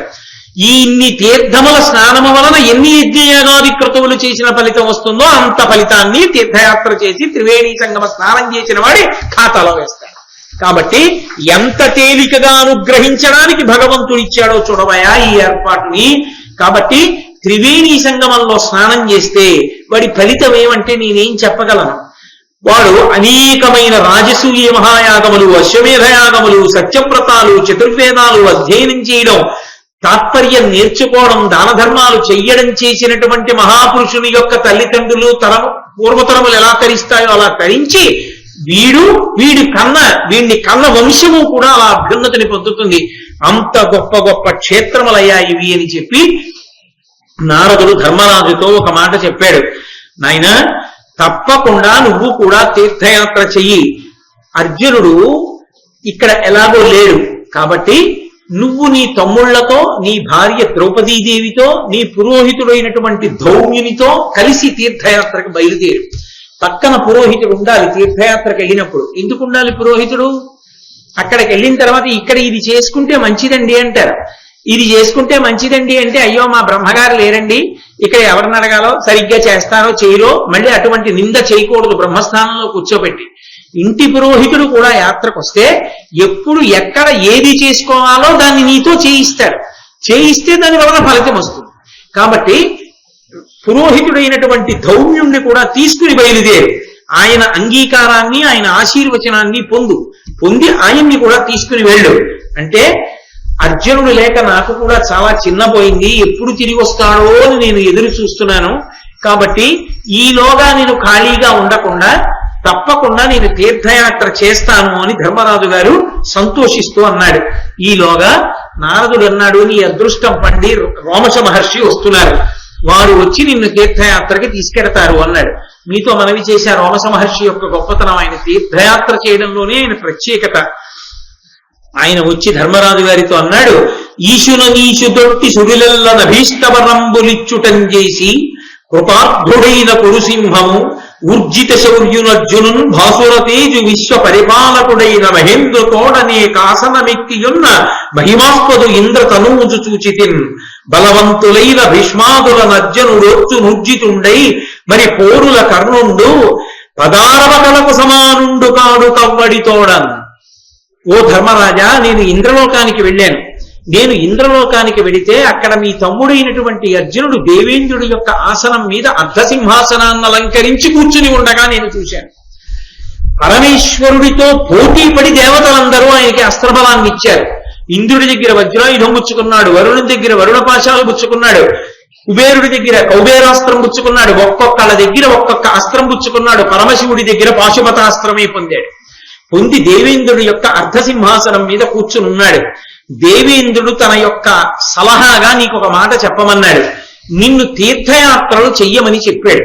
అది నీకు ఎంతో శుభాన్ని చేకూరుస్తుందని చెప్పాడు. ఆరణ్య పర్వం అందుకైంది. ఎంతమంది గురువులు వచ్చి ధర్మరాజు గారితోటి పాండవులతోటి చేయించవలసిన మంచి పనులు చేయిస్తున్నారో చూడండి. ఇన్ని మంచి పనులు చేసి ఇంత పుణ్యం ఆవహించి ఉండగా కురుక్షేత్రంలో వాళ్ళు ఎందుకు ఓడిపోతారు? కాబట్టి నువ్వు తప్పకుండా యాత్రకి బయలుదేరవలసింది అని రోమశ మహర్షి చెప్పి, నాతో ఇంద్రుడు ఒక మాట అన్నాడు, నన్నే నిన్ను దగ్గరుండి తీర్థయాత్రకి తీసుకెళ్లి అన్ని చూపించమన్నాడు. తీర్థయాత్ర చేయించడంలో రోమశ మహర్షిది ఒక ప్రత్యేకత. ఎక్కడ ఏ ఉన్నాయో తీసుకెళ్లి చూపించగలడు. అటువంటి సమర్థులు లేడనుకోండి, యాత్రకి వెళ్ళి ఏం ప్రయోజనం? ఎక్కడ ఏముందో మనకు తెలియదు. వెళ్ళొచ్చేశాక అయ్యో అక్కడ ఉందా అండి మాకు తెలియదు అంటారు. అంతవరకు ఎందుకు? నేను ఒక మాట చెప్తాను. ఇప్పుడు నేను త్రివేణీ సంగమ స్నానం గురించి చెప్పాను. చెప్పగానే అంత గొప్పదా, ఈ మధ్యనే వెళ్ళొచ్చామనో లేకపోతే వెళదాం అనుకుంటున్నామనో పక్క వాళ్ళకి చెప్పకుండా మీరు ఉండగలరా? ఆ ఆనందం అటువంటిది. ఆ త్రివేణీ సంగమ స్నానం చెయ్యాలని అంత సంతోషం కలుగుతుంది వెంటనే. దాని ఫలితం తెలిస్తే దానిలో స్నానం చెయ్యాలనేటటువంటి ఉత్సాహం అంత పెరుగుతుంది. అది చేసేటప్పుడు అరే మనకి ఇది అభ్యున్నతి హేతువు, ఏదో చెయ్యడం కాదు, చక్కగా సంకల్పం చెప్పుకొని భగవన్నామని చెప్పుకుంటూ మనం ఎంతో పవిత్రంగా ఇక్కడ గడపాలనేటటువంటి పూనిక కలుగుతుంది. అది తెలియకుండా వెళ్ళి చేసినా అదే ఫలితం ఉండొచ్చు. కానీ తెలియకుండా వెళ్ళినప్పుడు, తెలియకుండా చేసినప్పుడు ఆమూలాగ్రం తెలిసే అవకాశం ఉండదు. రోమశ మహర్షి లాంటి వాడు దగ్గరుండి తీర్థయాత్ర చేయిస్తే ఎక్కడ ఏమున్నాయో చూసి అన్నిటినీ తెలుసుకుని రాగలిగినటువంటి సంతోషం వేరు కదూ. కాబట్టి నన్ను దగ్గరుండి తీసుకెళ్లమని చెప్పాడు.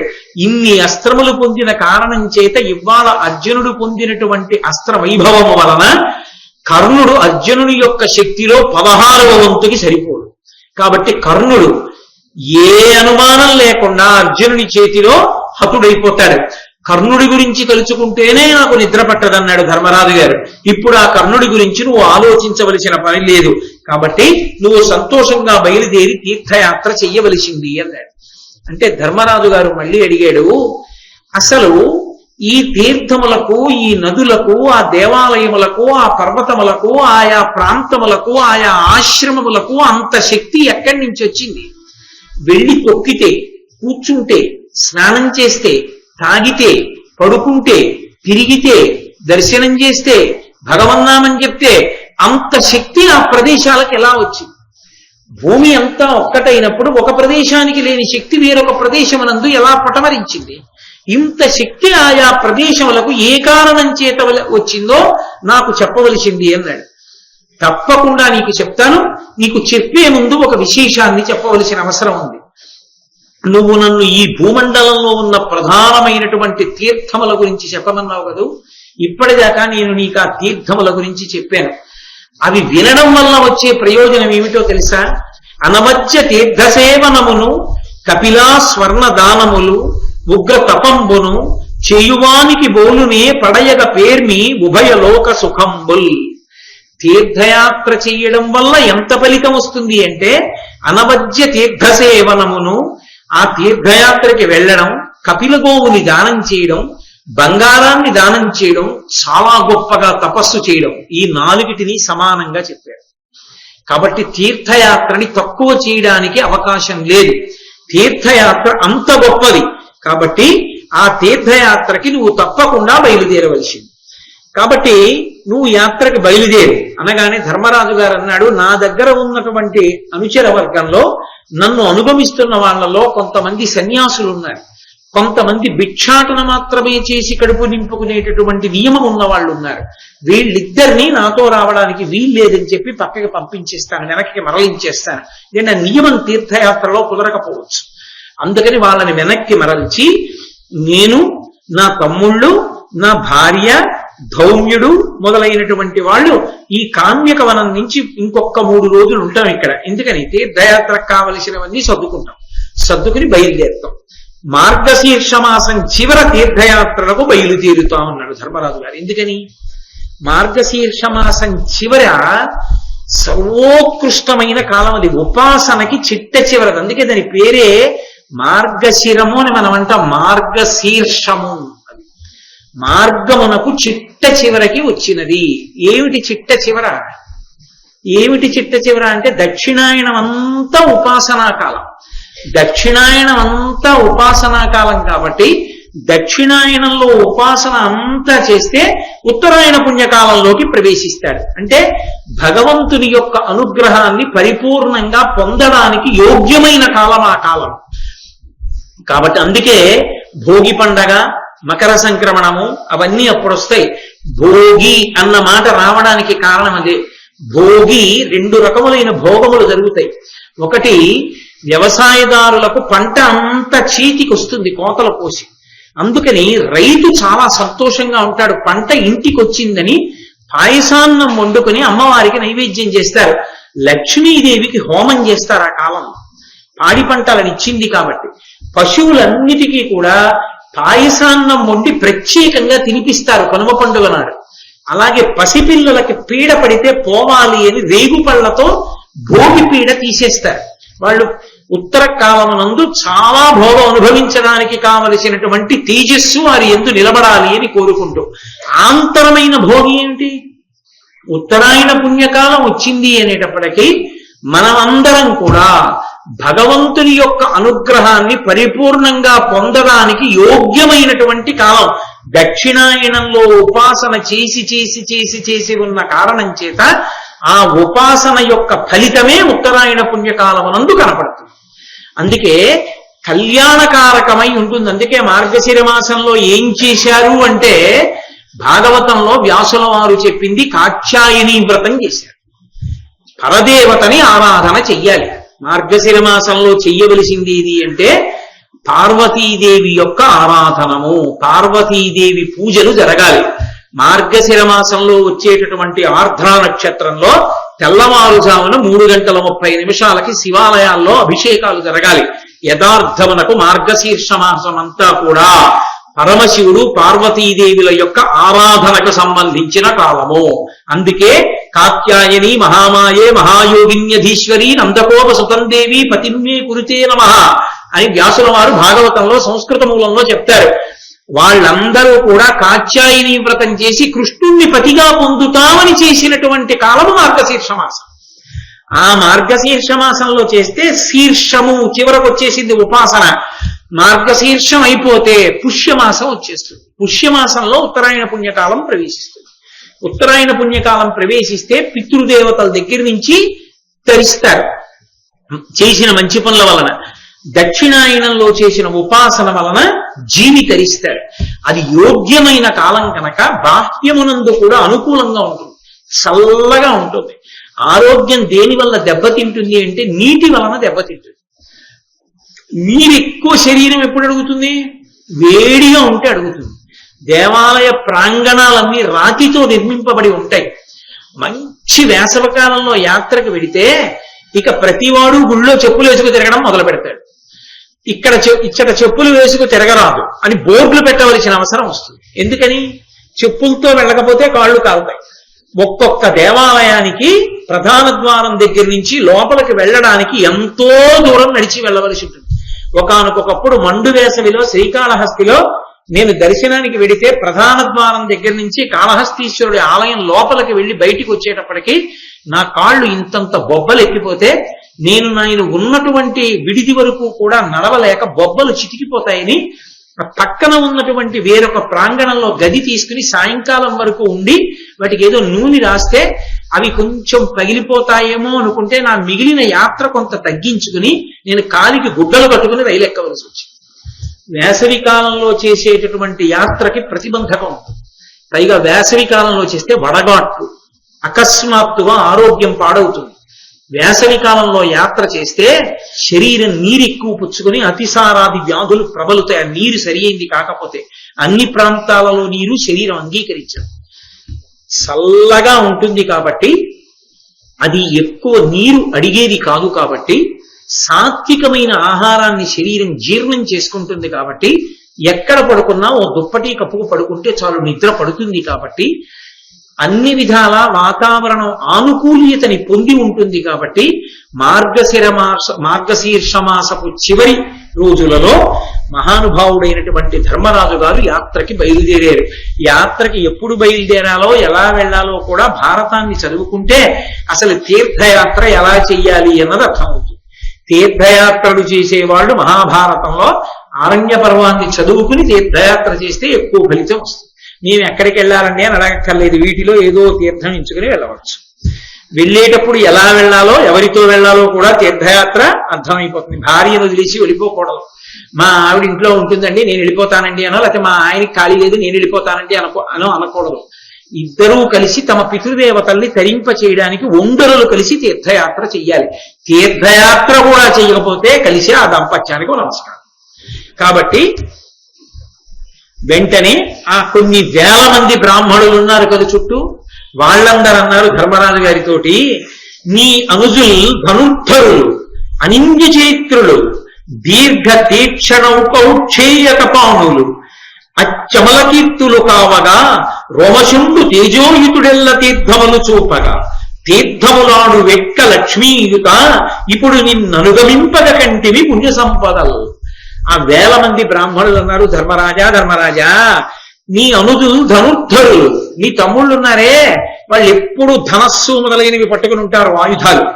అనింద్య చరిత్రులు, ఆయుధాలు పట్టుకున్నారు కదా అని ఎవరి జోలికి పడితే వాళ్ళ జోలికి వెళ్లేవాళ్ళు కాదు. వాళ్ళు మత్సలేని చరిత్ర ఉన్నవాళ్ళు, కడుపు వరకు విరలాడేటటువంటి పెద్ద పెద్ద కత్తులు కట్టుకుని ఉన్నటువంటి వాళ్ళు, విశేషమైన కీర్తి గడించిన వాళ్ళు.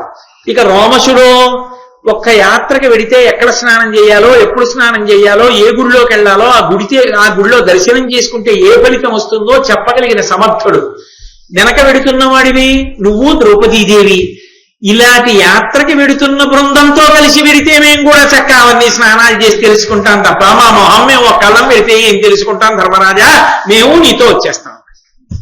ధర్మరాజు గారు వాళ్ళ వంక చూసి ఇదెక్కడి ప్రారంధం రా, తీర్థయాత్రకి వెళదామన్నా ఇంతమంది వెనకాల ఉన్నారనుకుని ఒకసారి సంతోషించి ఆ మహానుభావుడు పురోహితుడు గౌంజుడి వంక రోమశుడి వంక చూశాడు. రోమశుడు అన్నాడు, పోనీలే ఇంతమంది బ్రాహ్మణులు తీర్థయాత్రకు వస్తారంటే తీసుకెళ్ళడం ఓ పుణ్యం కానీ అన్నాడు. సరే పదండి అన్నారు. ఆ తీర్థయాత్ర మామూలు తీర్థయాత్ర కాదు. అన్ని వేల మంది బ్రాహ్మణులతోటి ధర్మరాజు గారు, భీముడు, నకులుడు, సహదేవుడు, అర్జునుడు ఇంద్రలోకంలో ఉన్నాడు. ఇక ద్రౌపదీదేవి, ధౌమ్యుడు, రోమశుడు, వీళ్ళు అందరూ కలిసి నడుచుకుంటూ ఇక తీర్థయాత్రకు బయలుదేరుతున్నారు. బయలుదేరుతుంటే రోమశ మహర్షి ఒక మాట చెప్పారు, తీర్థయాత్రకి వెళ్లే ముందు మానసికంగా సిద్ధంగండి. తీర్థయాత్రకి వెళ్ళిపోవడం అంటే వెళ్ళిపోవడం, అకామిడేషన్స్ తీసేసుకోవడం, ఇంకక్కడి నుంచి గీజర్లు ఉన్నాయా, అవి కాదయా అడగవలసింది. దేహానికి మానుషవ్రతం చెయ్యండి, బుద్ధికి దేవవ్రతం చెయ్యండి. అది తీర్థయాత్ర అంటే. దేహానికి మానుషవ్రతం చెయ్యాలి. దేహానికి మానుషవ్రతం అంటే దేహము అంటే ఇది ఒకనాడు కాలిపోతుంది, దహింపబడుతుంది. కాబట్టి దేహం దహింపబడే దేహానికి ఎక్కువ సౌకర్యాలు ఇచ్చే ప్రయత్నాలు చేయకండి. మానుషవ్రతం అంటే ఇది ఖేదపడుతుందని తెలుసు కొన్ని పనులు చేస్తే, కానీ దానికి సిద్ధపరచండి దీన్ని. ఓ తెల్లవార కట్ట ఒక చోట స్నానం చేస్తే అమ్మో చలేస్తుందండి, గడగడలాడుతుందండి, ఒళ్ళు పగిలిపోతుందండి, నేను అలా కాదండి, ఇంటి దగ్గర చక్కగా వేడి నీళ్లే స్నానం చేస్తానండి అనకు. చల్లటి నీళ్లు స్నానం చేయి. నువ్వు చేయకపోతే పీడాపోయేది, చేసి వచ్చిన వాడిని ఎలా చేసావా, పరిచయం పడుతుందేమో, ఎందుకు వచ్చిందంటావు అనకు. వాణ్ణి పాడు చేసేయకు తీర్థయాత్రకెళ్ళి. కాబట్టి దేహానికి మానుషవ్రతం చేయి, బుద్ధికి దేవవ్రతం చేయి. బుద్ధికి దేవవ్రతం అంటే నువ్వు ఎక్కడికి వెడుతున్నావో ఆలోచిస్తూ వెళ్ళు, ఎందుకు వెడుతున్నావో ఆలోచిస్తూ వెళ్ళు. అక్కడికి వెళ్ళి ఏం చూడబోతున్నావో తెలుసుకుని ఉత్సాహంగా వెళ్ళు. భగవన్నామని చెప్పుకుంటూ వెళ్ళు. రైళ్లల్లో వెళ్ళేటప్పుడు తీర్థయాత్ర చేసేవాళ్ళు చక్కగా ఏదైనా భగవన్నామని చెప్పుకుంటే దాన్ని ఏం తప్పు పట్టకూడదు. అది సనాతన ధర్మమునందు ఆంతరమైనటువంటి ప్రజ్ఞ. అంతేగాని అది తప్పు అండి, అలా చేయకూడదండి, భగవన్నామని చెప్పకూడదంటే అది చెప్పడం తప్పు. భారతం చెప్తోంది అలా వెళ్ళమని. కాబట్టి చక్కగా భగవంతుని యందు బుద్ధి పెట్టుకుని బుద్ధిని దేవవ్రతం చేస్తూ తీర్థయాత్రకు బయలుదేరు. అలా తీర్థయాత్ర చేసిన సార్వభౌములు ఉన్నారయా, సామాన్యులు కారు. సార్వభౌములు తీర్థయాత్ర చేశారు. ఎంతమంది చేశారో తెలుసా? మహాభిషుడు, నాభాగుడు, భరతుడు, భగీరథుడు, ముచుకుందుడు, మాంధాత, సగరుడు, సార్వభౌముడు, అష్టకుడు, రోమపాదుడు, ఇటువంటి సార్వభౌములు తీర్థయాత్ర చేశారు. అంటే వాళ్ళు కూడా ఏ సౌకర్యాన్ని అపేక్షించకుండా కేవలంగా భగవంతుని యొక్క అనుగ్రహాన్ని మూట కట్టుకోవడానికి తమకున్నదేదో దాన్నే పెట్టుబడిగా పెట్టి లాభాన్ని ఆర్జించుకున్నారు, పుణ్యాన్ని. ఒక వ్యాపారస్తుడు వ్యాపారం చేస్తాడు, ముందు తన దగ్గర ఏది ఉందో దాన్ని పెట్టుబడిగా పెడతాడు, పెట్టి కోట్లు ఆర్జిస్తాడు. అంతేకాని తన దగ్గర ఉన్నది పెట్టుబడి పెట్టకుండా అసలు వ్యాపారం ఎలా చేస్తాడు? చేయడం కుదరదు. మనం కూడా వ్యాపారం చెయ్యాలి దీంతో. అది మానుషవ్రతం అంటే. మనకున్నదేమిటి? శరీరం. ఈ శరీరంతో నువ్వు యోగం చేయలేవు, ధ్యానం చేయలేవు, తపస్సు చేయలేవు, యజ్ఞం చేయలేవు, యాగం చేయలేవు. అంటే కనీసం తీర్థయాత్రకు వెళ్ళాలి. వెళ్ళి ఓ కపిల తీర్థంలో స్నానం చేయరా అంటే, ఓ స్వామి పుష్కరిణిలో స్నానం చేయరా అంటే అక్కర్లేదని చెప్పి ఎక్కడో ఓ కాటేజీలో కూర్చుని ఎంతసేపు ఏదో ఒక్క దర్శనానికే వెంపర్లాడి ఇంకక్కడి నుంచి ఎన్ని హోటల్స్ ఉన్నాయి, ఎక్కడ ఫుడ్ బాగా దొరుకుతుంది, పెద్ద పెద్ద కార్డులు ఎక్కడ చదువుకుందాం, ఏమి ఆర్డర్ చేద్దాం, ఏమి తిందాం, దేనికి దూరంగా ఉండడానికి తీర్థయాత్రకి వెళ్ళవు నువ్వు. ఏమిటి నువ్వు దూరంగా దేనికి దూరంగా ఉండగలవు? అసలు నిజానికి ఏ కాటేజీలు లేకపోయినా అక్కడ ఉన్న రోడ్ల మీదే వాళ్ళు తెచ్చుకున్న మూటలు తల కింద పెట్టుకుని పడుకుని, వాళ్ళకి ఎలాగో కాటేజీలు ఉండవు కాబట్టి కపిల తీర్థంలోనూ వచ్చి స్వామి పుష్కరిణిలోనూ స్నానం చేసి తలకి తైలమర్దనం కూడా చేసుకోకుండా అలాగే బొట్టు పెట్టుకుని స్వామి మీద భక్తితో గోవిందనామని చెప్పుకుంటూ దర్శనానికి పోతారే, వాళ్ళది తీర్థయాత్ర. కాబట్టి ఆ తీర్థయాత్ర చెయ్యడం అంటే మానసికంగా ముందు భగవంతునితో అనుబంధము తప్ప అన్యమును వదిలిపెట్టు. తీర్థయాత్రలో మహాపుణ్యం ఇంకోటి ఏమిటో తెలుసా? కొద్దిగా బలహీనుణ్ణి సంరక్షించడం. అయ్యా రండి మీ పెట్టె నేను పట్టుకుంటాను అంటాం, రండి జారిపోతారు నేను చేయి పట్టుకుంటానన్నాం. ఆయన స్నానం చేస్తే కాస్త ఆయన పంచి జాడించి పెట్టడం. మీరు ఇన్ని పట్టుకోలేరు, ఆ డబ్బులు నాకు ఇవ్వండి నేను పట్టుకుంటానని చెప్పి ఆయనకి ఎక్కడ ఎంత అవసరమో వచ్చి ఆయన తిరిగి వచ్చిన తర్వాత జాగ్రత్తగా పెట్టుకోండి సుమా అని ఆయన డబ్బులు ఆయనకి ఇవ్వడం. మీరు ఆరోగ్యంగా ఉన్నారా, ఇబ్బంది లేదు కదా, నడవలేకపోతే నేను తెచ్చి పెడతాను ఇక్కడికి ఆహారం అని కొంచెం ఆహారం తెచ్చి పెట్టడం. అటువంటప్పుడే అనుషంగిక పుణ్యాలు చేసుకోవడానికి ఎంతో అవకాశం కలుగుతుంది. అది మానుషవ్రతం. ఈ శరీరానికి ఉన్న బలం యొక్క స్థాయిని బట్టి చేసుకోవచ్చు. ఒకడు వృద్ధుడు ఇన్ని చేయలేడు, ఒకడు యువకుడు వాడు చెయ్యాలి, వాడికి అవకాశం ఉంది, వాడు చేసి పెట్టచ్చు. అయ్యా నేను చేసి పెడతాను ఉండండి నీకేం పర్వాలేదు అని చేసి పెట్టచ్చు. మన దరిద్రం ఎలా తయారైపోయిందంటే ఇవాళ దేశంలో తోటి యాత్రికులను నమ్మవద్దు అని చెప్పవలసి వస్తుంది. ఎందుకని? కలిపురుష లక్షణం. కాబట్టి తీర్థయాత్ర అన్నది మానుష యాత్ర, మానుష సంబంధమైనటువంటి వ్రతంగా చెయ్యి సుమా. చెయ్యి తప్ప సౌకర్యముల కోసం వెంపర్లాడవద్దు వెళ్ళిన తర్వాత. అలాగని నువ్వు సంకల్పించిన యాత్ర పూర్తిగా జరగడానికి వీలు లేని స్థితిలో అనారోగ్యం వచ్చేటట్టుగా కూడా ప్రవర్తించవద్దు. అలా యాత్రకి ఇది సాధనం కాబట్టి సాధనాన్ని ఎలా వాడుకోవాలో అలా వాడుకో. నువ్వు కూడా వాడుకుని జాగ్రత్తగా రక్ష చేసుకుని 10 మంది తరించి నువ్వు తరించడానికి వీలుగా వాతావరణాన్ని ఏర్పాటు చేసి ఉంచుకో. ప్రధానమైనది ఏది యాత్రకి? ప్రధానమైనటువంటిది దేవవ్రతం. మానుష వ్రతం ఎంత అవసరమో దేవవ్రతం అంత అవసరం. తీర్థయాత్రకి కాదు, పరమేశ్వరుడే వచ్చి ఎదురుగుండా నిలబడినా కూడా లౌకిక విషయాలే మాట్లాడుకుంటామన్నవాడు ఎక్కడికి వెళ్ళి ఏమి సాధిస్తాడు? నువ్వు వెడుతున్న ప్రదేశం నీకు తెలియకపోవచ్చు, ఇంకొక ప్రదేశం నీకు తెలుసుగా, నువ్వు చూసి వచ్చింది, దాని గురించి మాట్లాడుకోవచ్చు. చక్కగా అందరూ భగవన్నామని చెప్పుకోవచ్చు. లేదా ఇంతకు ముందు ఉన్న మంచి విషయాల్లోంచి కొన్ని మంచి విషయాలు మనసుకి హత్తుకున్న వాటిని పురస్కరణ చేసుకుంటూ వెళ్ళొచ్చు. ఓ భజన చేసుకుంటూ వెళ్ళొచ్చు. చక్కగా నడుస్తున్నప్పుడు అందరూ నామని చెప్పుకుంటూ వెళ్ళొచ్చు. అలా చేసినది తీర్థయాత్ర తప్ప ఉత్తినే మళ్ళీ ఆ ఉన్న ప్రదేశం మారాడంతే. తీర్థయాత్ర అని పేరు. ఏ ఒక్క సౌకర్యానికి లోటు రాకూడదంటే అది తీర్థయాత్ర ఎలా అవుతుంది ఇంకా? కాబట్టి అలా వెళ్ళండి, అలా వెళ్ళి అనుభవించండి. ధర్మరాజా, నువ్వు కాదయా అన్నీ పోయి తీర్థయాత్ర కడుతున్నాను అనుకోకు. అన్నీ ఉన్న సార్వభౌములు చేశారు. ఎటువంటి వాళ్ళు చేశారో తెలుసా అని ఆ పేర్లన్నీ చెప్పాడు నారదుడు. కాబట్టి ఈ తీర్థములకు, ఈ క్షేత్రములకు ఇంత శక్తి ఎక్కడి నుంచి వచ్చిందని కదా నువ్వు అడిగావు. ఒక తీర్థం అంటే స్నానం చేస్తే ఫలితం వచ్చింది. ఒక పర్వతానికి ఎక్కడి నుంచి వచ్చింది? దాని కాళ్ళుతో తొక్కుతూ కదా పైకెక్కుతున్నావు. మరి ఆ పర్వతానికి ఆ శక్తి ఎక్కడిది? ఒక శ్రీశైల పర్వతానికి ఎక్కడిది? ఒక వెంకటాచల పర్వతానికి ఎక్కడిది? ఒక బదరిలో ఉన్న కొండలకు ఎక్కడిది అని కదు ప్రశ్న వేశావు. విను. వసుధ అధర్మవర్తనులకు వారల వర్ధనమెన్నడు సమంజసమయి నిల్వనేరదు. భుషంబుగ నాశనము వందు దుర్మద వ్యసనుల అధర్మ వర్తన ప్రవర్ధితులయ్యును. మేము చూడరాక్షసులను దైత్య దానవులు క్రాగరె తొల్లి సహస్ర సంఖ్యలను. ఇప్పటికి ఐశ్వర్యం ఉన్నట్లు కనబడినా అధర్మాన్ని ఆచరించేటటువంటి వాడి యొక్క ఐశ్వర్యం నిలబడదు. అది మధ్యపతనం అయిపోతుంది, భయంకరంగా పతనం అవుతుంది. మామూలుగా అవదు. అక్రమంగా ఆర్జించి తీసుకొచ్చినటువంటి ధనం వెళ్ళిపోయేటప్పుడు ప్రశాంతతనిచ్చి వెళ్ళదు. కన్నుల నీరు కారిపోయేటట్టు. నేను నా నోటితో ఉచ్చరించడం ఇష్టం లేదు.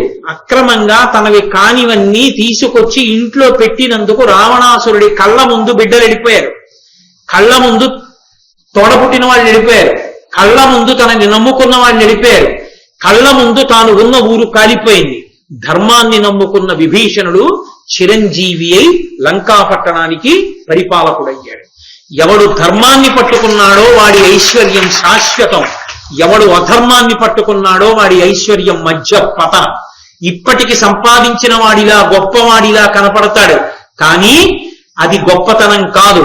అది ఏదో వెలిగిపోతున్నటువంటి దీపావళి సామాన్ ఉంటుంది, పావులవి కట్టి వెలిగిస్తారు, కంటికి ఇంపుగా కాలుతుంది, కానీ ఒక్క క్షణంలో అది పెళపెళ ధ్వనులతో విరిగి కింద పడిపోతుంది, బూది కుప్పై. ఆ ఐశ్వర్యం అటువంటిది.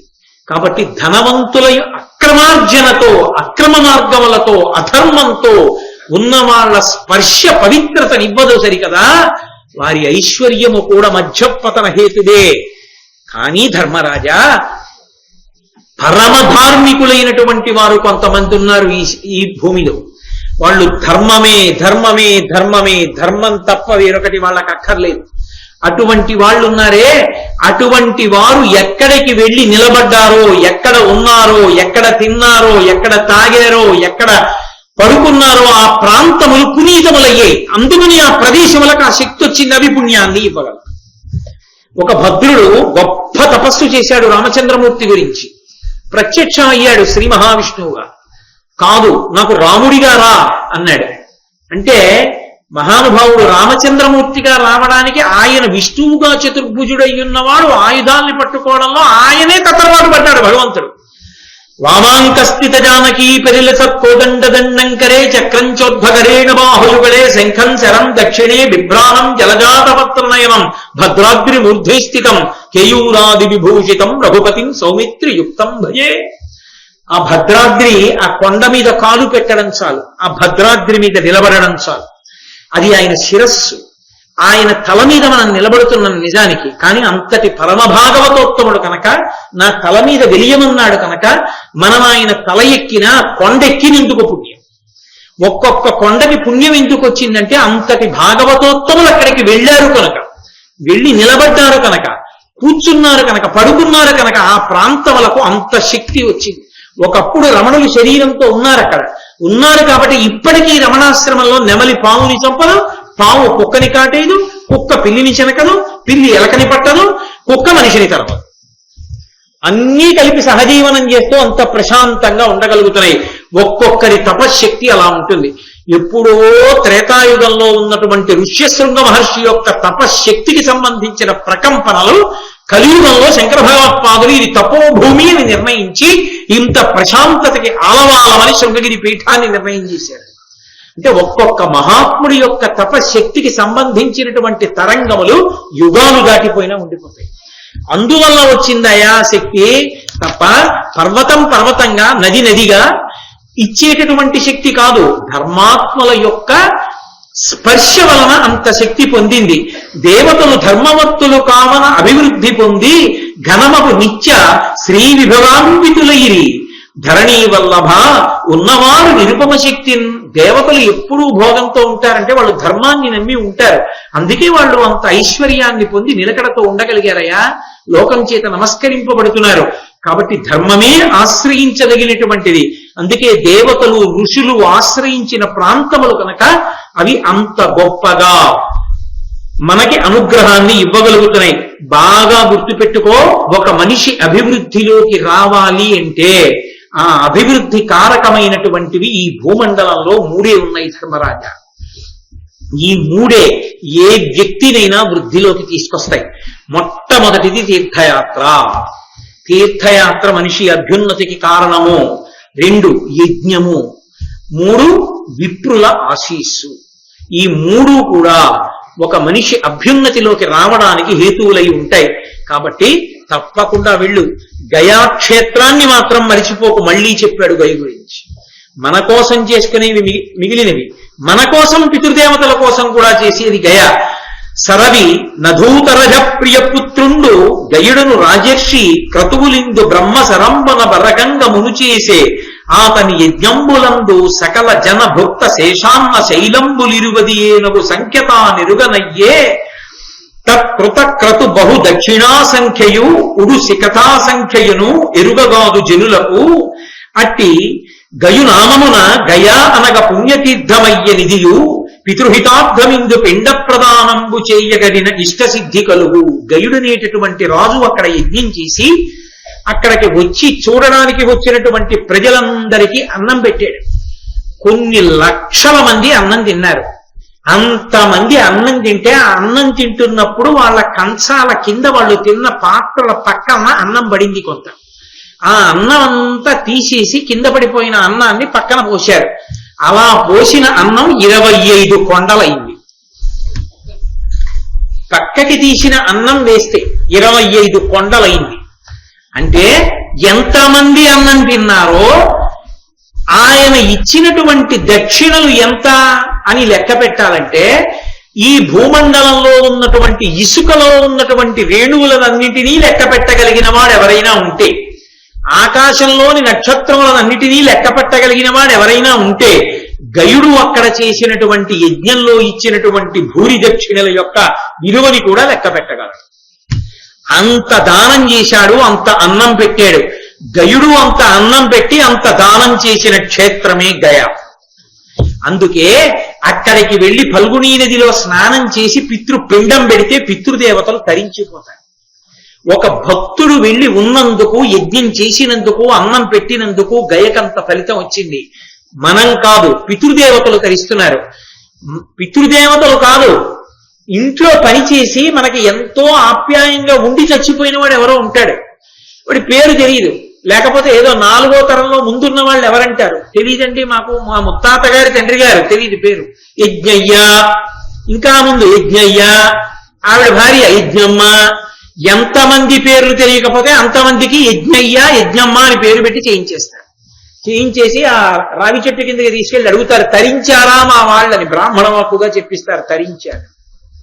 కాబట్టి అంత గొప్పది గయాక్షేత్రం. గయకంత గొప్పతనం రావడానికి కారణం అది.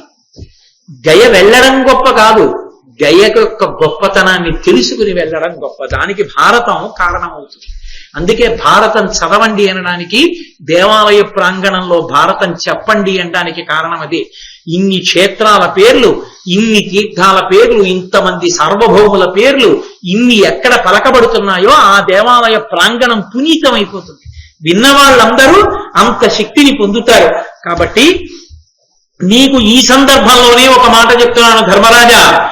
ఇప్పుడు నేను చెప్పినటువంటి క్షేత్రాల పేర్లు, తీర్థాల పేర్లు, మహాభారత ప్రవచనం జరుగుతుండగా, ఆరణ్య పర్వం జరుగుతుండగా విన్నవాళ్ళు ఎవరున్నారో, మహాభారతాంతర్గతంగా ప్రవచనంలో విన్నవాళ్ళందరికీ కూడా వీళ్ళందరూ ఈ తీర్థముల యందు స్నానము చేసిన ఫలితం వేసేస్తారు. అందుకని నేను ఇన్ని తీర్థములు, ఇన్ని క్షేత్రములు, వీటి వైభవాన్ని పూసగుచ్చినట్టు నీకు చెప్పడానికి కారణం అది ఆరణ్య పర్వం. అందుకు భారతం చదువుకోండి, భారతం వినండి కారణం అందుకు. అందున ప్రత్యేకించి తల్లిదండ్రులు శరీరాన్ని విడిచిపెట్టిన సంవత్సరంలో భారతం వినండి అని చెప్తారు. కారణం ఏమిటంటే ఈ ఫలితానికి భారతం విన్నందుకు పితృదేవతలు తరిస్తారు. తల్లిదండ్రుల శరీరం పడిపోయిన సంవత్సరంలో భారతం వినకపోవడం పితృదేవతల పట్ల ద్రోహం. వినాలి, జరుగుతోందని తెలిసి కూడా వెళ్లకుండా ఉండకూడదు. కాబట్టి అంత గొప్పవయ్యా ఈ క్షేత్ర, ఈ తీర్థయాత్ర అని చెప్పి అగస్త్య మహర్షి యొక్క చరిత్ర చెప్పడం మొదలుపెట్టాడు. ఒకానొకప్పుడు అగస్త్య మహర్షి ఒక అరణ్యంలో నడిచి వెడుతున్నారు. మహాత్ముల యొక్క స్పర్శ చేత కదూ ఇంత గొప్ప స్థితి వస్తుంది. అగస్త్యుడు నివసించినటువంటి ఆశ్రమాలలో నివసించడం గొప్ప అని కదూ. ఎందుకు అగస్త్యుడు అంత గొప్పవాడయ్యాడో చెప్తున్నారు. ఆయన ఒక అరణ్యంలో నడిచి వెడుతుంటే చిగురుటాకుల్ని పట్టుకుని తలకిందులుగా వేలాడుతూ తపస్సు చేస్తున్నారు కొంతమంది. చిగురుటాకుల్ని, కొమ్మల్ని కాదు, చిగురుటాకుల్ని పట్టుకుని వేలాడుతున్నారంటే ఏమిటి దాని అర్థం? చిగురుటాకు ఎంతట్లో చిరిగిపోతుంది, వాడు ఎప్పుడైనా కింద పడిపోతుంటాడు. మళ్ళీ వాడు పడిపోయాడని కూర్చోడానికి ఉండదు, మళ్ళీ చిగురుటాకే పట్టుకుని వేలాడుతూ ఉండాలి. ఏమిటి వాడి కర్మ ఎందుకలా? అగస్త్య మహర్షి చూసి ఆశ్చర్యపోయి, మీరు ఎందుకు ఇలా చిగురుటాకులు పట్టుకుని ఇలా తలకిందులుగా వేలాడుతున్నారని అడిగారు. అడిగితే వాళ్ళన్నారు, మేమెవరో కాదు నాయనా, నీ పితృదేవతలమే. నీకు తండ్రి తరంలో వచ్చిన వాళ్ళం. నువ్వు పెళ్లి చేసుకోలేదు కదూ, అటు సన్యాసము తీసుకోలేదు, ఇటు పెళ్లి చేసుకోలేదు. కడుపున పుట్టినటువంటి పిల్లలు పెళ్లిళ్లు చేసుకోకుండా ఉండిపోతే పితృదేవతల్ని ఇలా కట్టేస్తారు. నీలాంటి గొప్ప కొడుకుని కన్నాను. మరి నీ అంత గొప్ప కొడుకుని కన్నాం కదా, పెళ్లి ఎవరిని? అగస్త్యుణ్ణి అన్నారు. నువ్వు పెళ్లి చేసుకోలేదుగా, మమ్మల్ని ఇలా తిప్పి కట్టారు, చిగురుటాకులు పట్టుకు వేలాడమన్నారు. ఉరే నాయనా, మా కోసమైనా పెళ్లి చేసుకోరా అన్నారు. పెళ్లి చేసుకోవడం అంటే నాకు తగిన కన్య దొరకాలి కదా అన్నారు అగస్త్య మహర్షి. అని తప్పకుండా చేసుకుంటారు, పితృదేవతల్ని ఉద్ధరించాలి అని ఆలోచించి, ఇంతకు ముందు విదర్భ రాజ్యాన్ని పరిపాలిస్తున్నటువంటి రాజుగారు తనకి సంతానం లేని కారణం చేత అగస్త్య మహర్షి పాదములు పట్టుకుని నాకు సంతానం కలిగేటట్టుగా అనుగ్రహించవలసింది అని ప్రార్థన చేస్తే, అగస్త్య మహర్షి యొక్క అనుగ్రహం చేతనే విదర్భరాజుకు ఒక కుమార్తె కలిగింది. ఆమె పేరు లోపాముద్ర.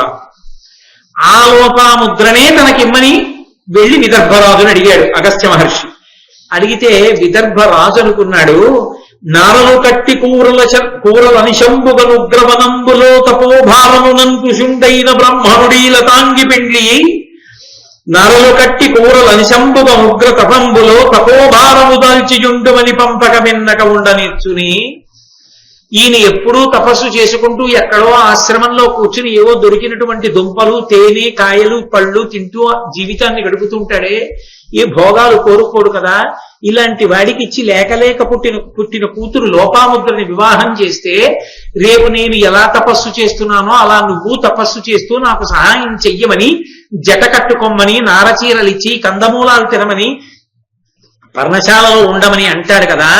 నా కూతురు బాధపడదా అని తండ్రి బెంగబెట్టుకున్నాడు. ఆమె పేరు లోపాముద్ర.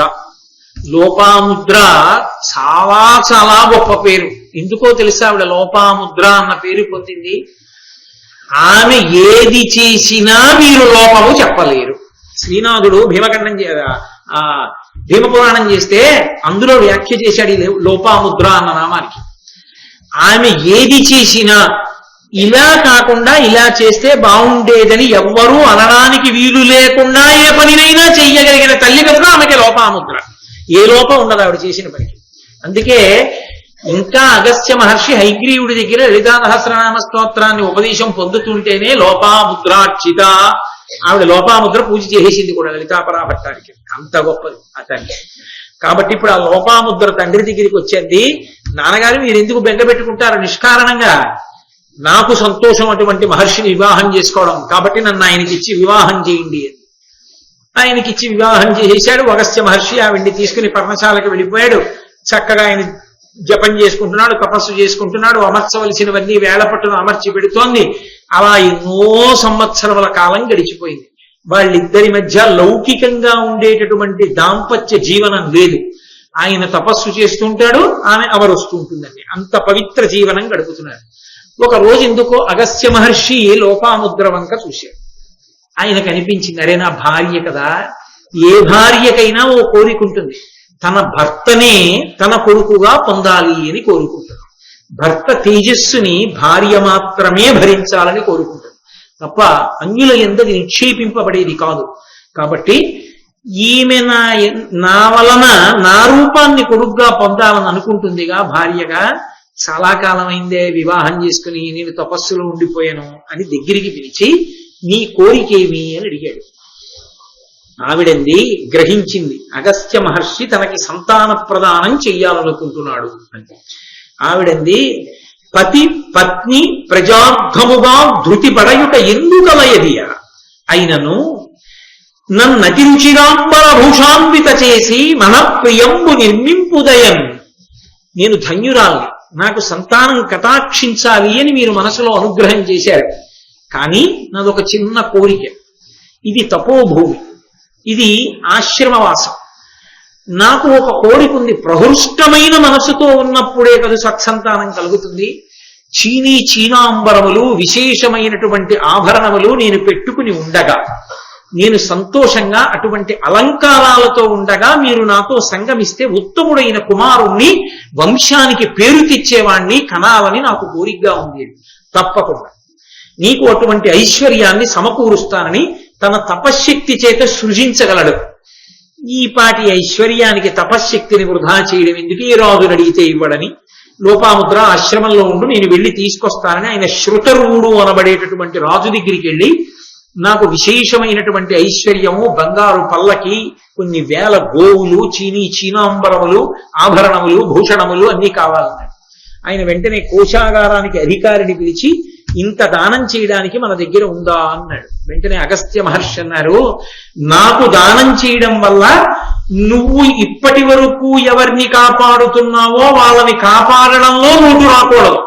అగస్త్యుడికి ఇచ్చాను కదండి అందుకని మీకు తక్కువ చేశాను అనకూడదు సుమా. నీ దగ్గరున్న వాళ్ళని పోషిస్తుండగా నాకంత ఇవ్వడానికి ఉందా? ఉంటే లేకపోతే లేదు, లేదని చెప్పి నేనేం బెగబెట్టుకోను. అది ధర్మం అంటే, అది ధర్మం అడగడం అంటే. అంటే ఆయన అన్నాడు, వెంటనే కోశాధికారిని పిలిచి ఇంత ఉందా అని అడిగాడు. ఆయన లెక్కలు చూసి అన్నాడు, మనకి ఎంత వస్తోందో అంతా ఖర్చు అవుతోంది, మన దగ్గర నిలవ ఉండదన్నాడు. అంటే ఆయన నిలవ ఉంచుకోడు. ఎందుకు నిలవ ఉంచుకోడు? నిలవ ఉంచుకుంటే భోగాలను అనుభవిద్దాం అనిపిస్తుందేమో, ప్రజలకి ఖర్చు పెట్టాలి, అందుకని వచ్చినట్టు ఖర్చు పెట్టేస్తున్నాడు. నా దగ్గర నిలవలేదు అన్నాడు. ఏం దగ్గబెట్టుకో, నువ్వురా, నీకు కొంత ఇప్పిస్తాను, నాతో రా అన్నాడు. అది ఆయన ఔదార్యం. నీకది ఉంచుకోవట్లేదుగా, నాలాంటి వాడివే నువ్వు అంతఃపురంలో ఉన్నా, కాబట్టి పద ఇద్దరం పెడదాం.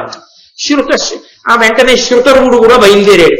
అగస్త్యుడు శృతరువుడు కలిసి వేరొక రాజు దగ్గరికి వెళ్ళారు. ఆయన పేరు భ్రద్రశ్యుడు. ఆయన దగ్గరికి వెళ్ళి మళ్ళీ ఇదే కోరిక కోరాడు.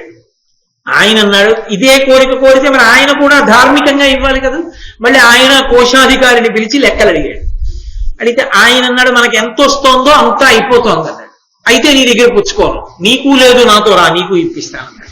ఇప్పుడు ఆ ఇద్దరు రాజుల్ని కూడా తీసుకుని త్రసదస్యుడు అనే మూడో రాజు దగ్గరికి వెళ్ళాడు. ఆయన్ని ఇదే అడిగాడు. ఆయన చూసన్నాడు నా దగ్గర అంతే పరిస్థితి అన్నాడంటే అంత ధార్మికంగా పరిపాలించాడు.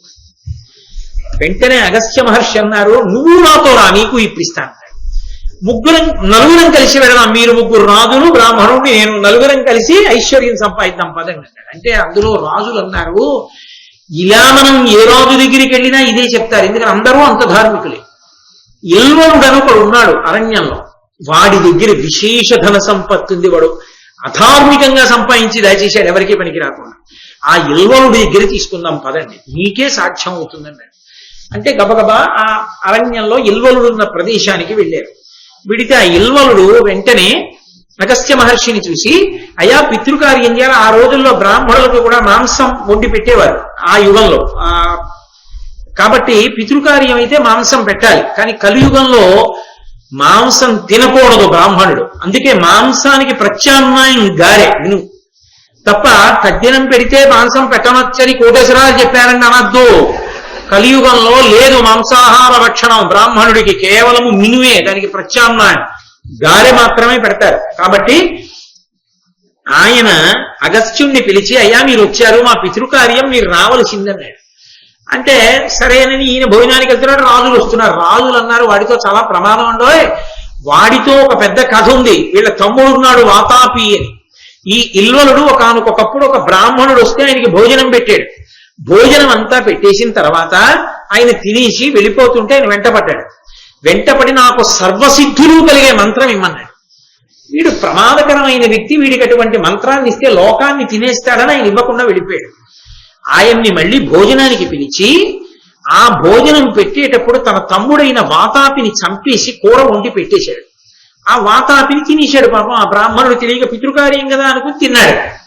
తినేసిన తర్వాత వాతాపి బయటికి రా అన్నాడు ఇల్వలుడు. వాడు అలా వచ్చేస్తాడు, వాడికి అదో శక్తి. జరాసంధుడు జరాసంధుడు చూడండి 2 ముక్కలు అంటుకుపోయినట్టు, ఆ పుట్టినప్పుడు చచ్చిపోయేటప్పుడు అంటుకున్నాయని భారతంలో లేదు. కాబట్టి ఆ వాతాపి బయటకు వచ్చేసేవాడు, పొట్ట చీరుకుపోయి వచ్చిన వాడికి, వాడిని తినేసేవాడు ఇద్దరు అన్నదమ్ములు కలిసి. కాబట్టి తినేస్తాడో అగస్త్య మహర్షి, ఐశ్వర్యం మాట దేవుడు మంది తినేస్తాడు జాగ్రత్త అన్నాడు. మీకెందుకు బెంగా పెట్టనివ్వండి అన్నాడు. అన్నీ పెట్టేశారు అగస్త్య మహర్షికి, శుభ్రంగా తినేశాడు. ఈయన పొట్ట మీద చెయ్యేసుకుని ఉత్తరాపోసనం బట్టి లేస్తూ జీర్ణం వాతాపి జీర్ణం అన్నాడు. ఈ ఇల్వలుడు మంచి బ్రాహ్మణుడు దొరికాళ్లే, భలే పొట్టిగా కురిమట్టంగా బాగున్నాడు, అగస్త్యుడు పొట్టిగా ఉంటాడు అని బాగా దొరికాడు అనుకుని వాతాపి బయటికి రా అన్నాడు. ఇంకెక్కడ వాతాపి జీర్ణం అయిపోయాడు అన్నాడు అగస్త్య మహర్షి. అందుకే ఇప్పటికీ చంటి పిల్లలకి పాలు పడితే పొట్ట మీద చెయ్యేసి జీర్ణం వాతాపి జీర్ణం అంటుంటారు తల్లులు. అందులో ఏ జీర్ణం కాని పదార్థం ఉన్నా నీకు జీర్ణమైపోవుగాక, అగస్త్య మహర్షి అనుగ్రహం నీకు కలుగుగాక. కాబట్టి వెంటనే హడిలిపోయాడు ఇల్వలుడు. అమ్మ బాబోయ్ ఇతనెవరో సామాన్యుడు కాదురా బాబోయ్.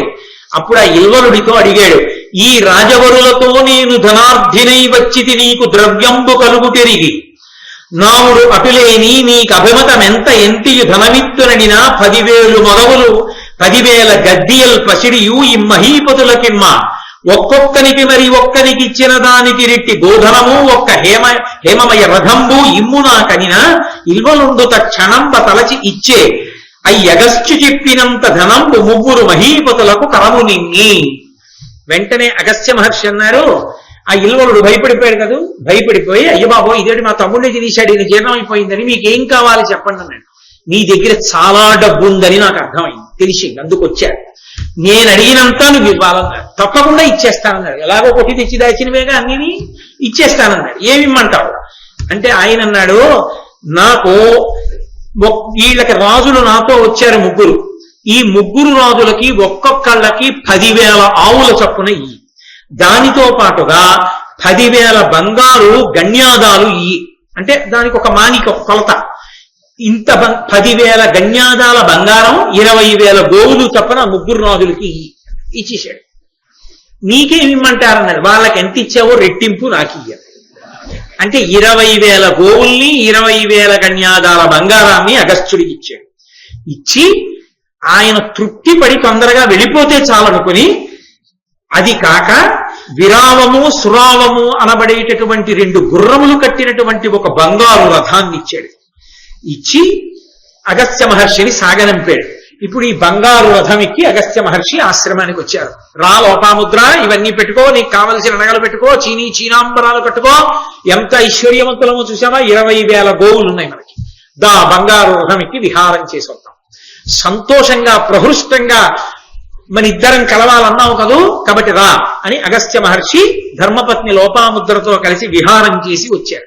వచ్చిన తర్వాత అగస్త్యుడు అడిగాడు, పదుగురబోలెడు సుతుల నూర్వుల పడయంగవలతో, పదుగుర నూర్వుల గనయగు సుతుల పడయంగవలతో వదలక వేవురు సుతుల బడయంగవలతో వేవురపు గదియంగ నొత్తము నొక్కరు వలతో కమలాయతాక్షి.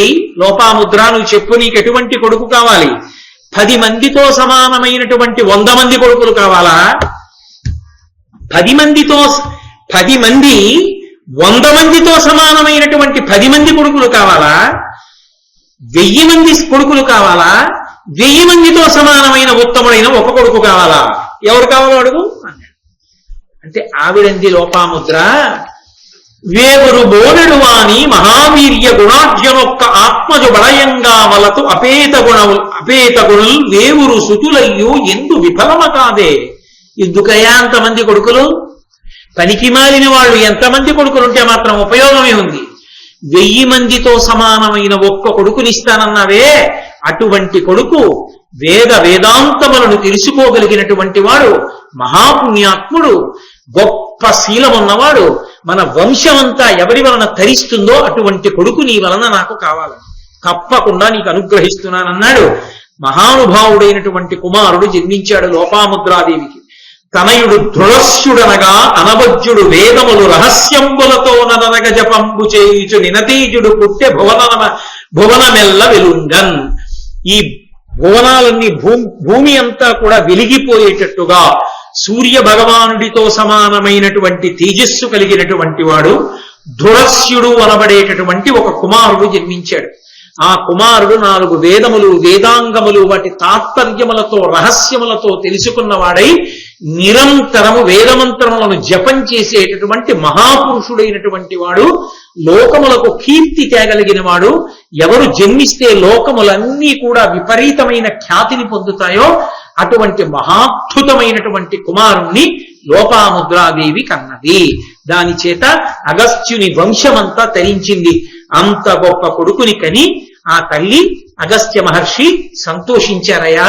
అటువంటి మహానుభావుడైన అగస్త్యుడు, ఆయన వేరు వేరు చోట్ల నివసించిన ఆశ్రమ ప్రాంగణములు తీర్థయాత్రలయందు సేవించదగినవి అని. ఇంకా అగస్త్య మహర్షి యొక్క జీవితం ఏమిటో, ఆయన గొప్పతనం ఏమిటో వరుసగా నారదుడు, ఆ రోమశ మహర్షి ధర్మరాజు గారితో మాట్లాడతారు.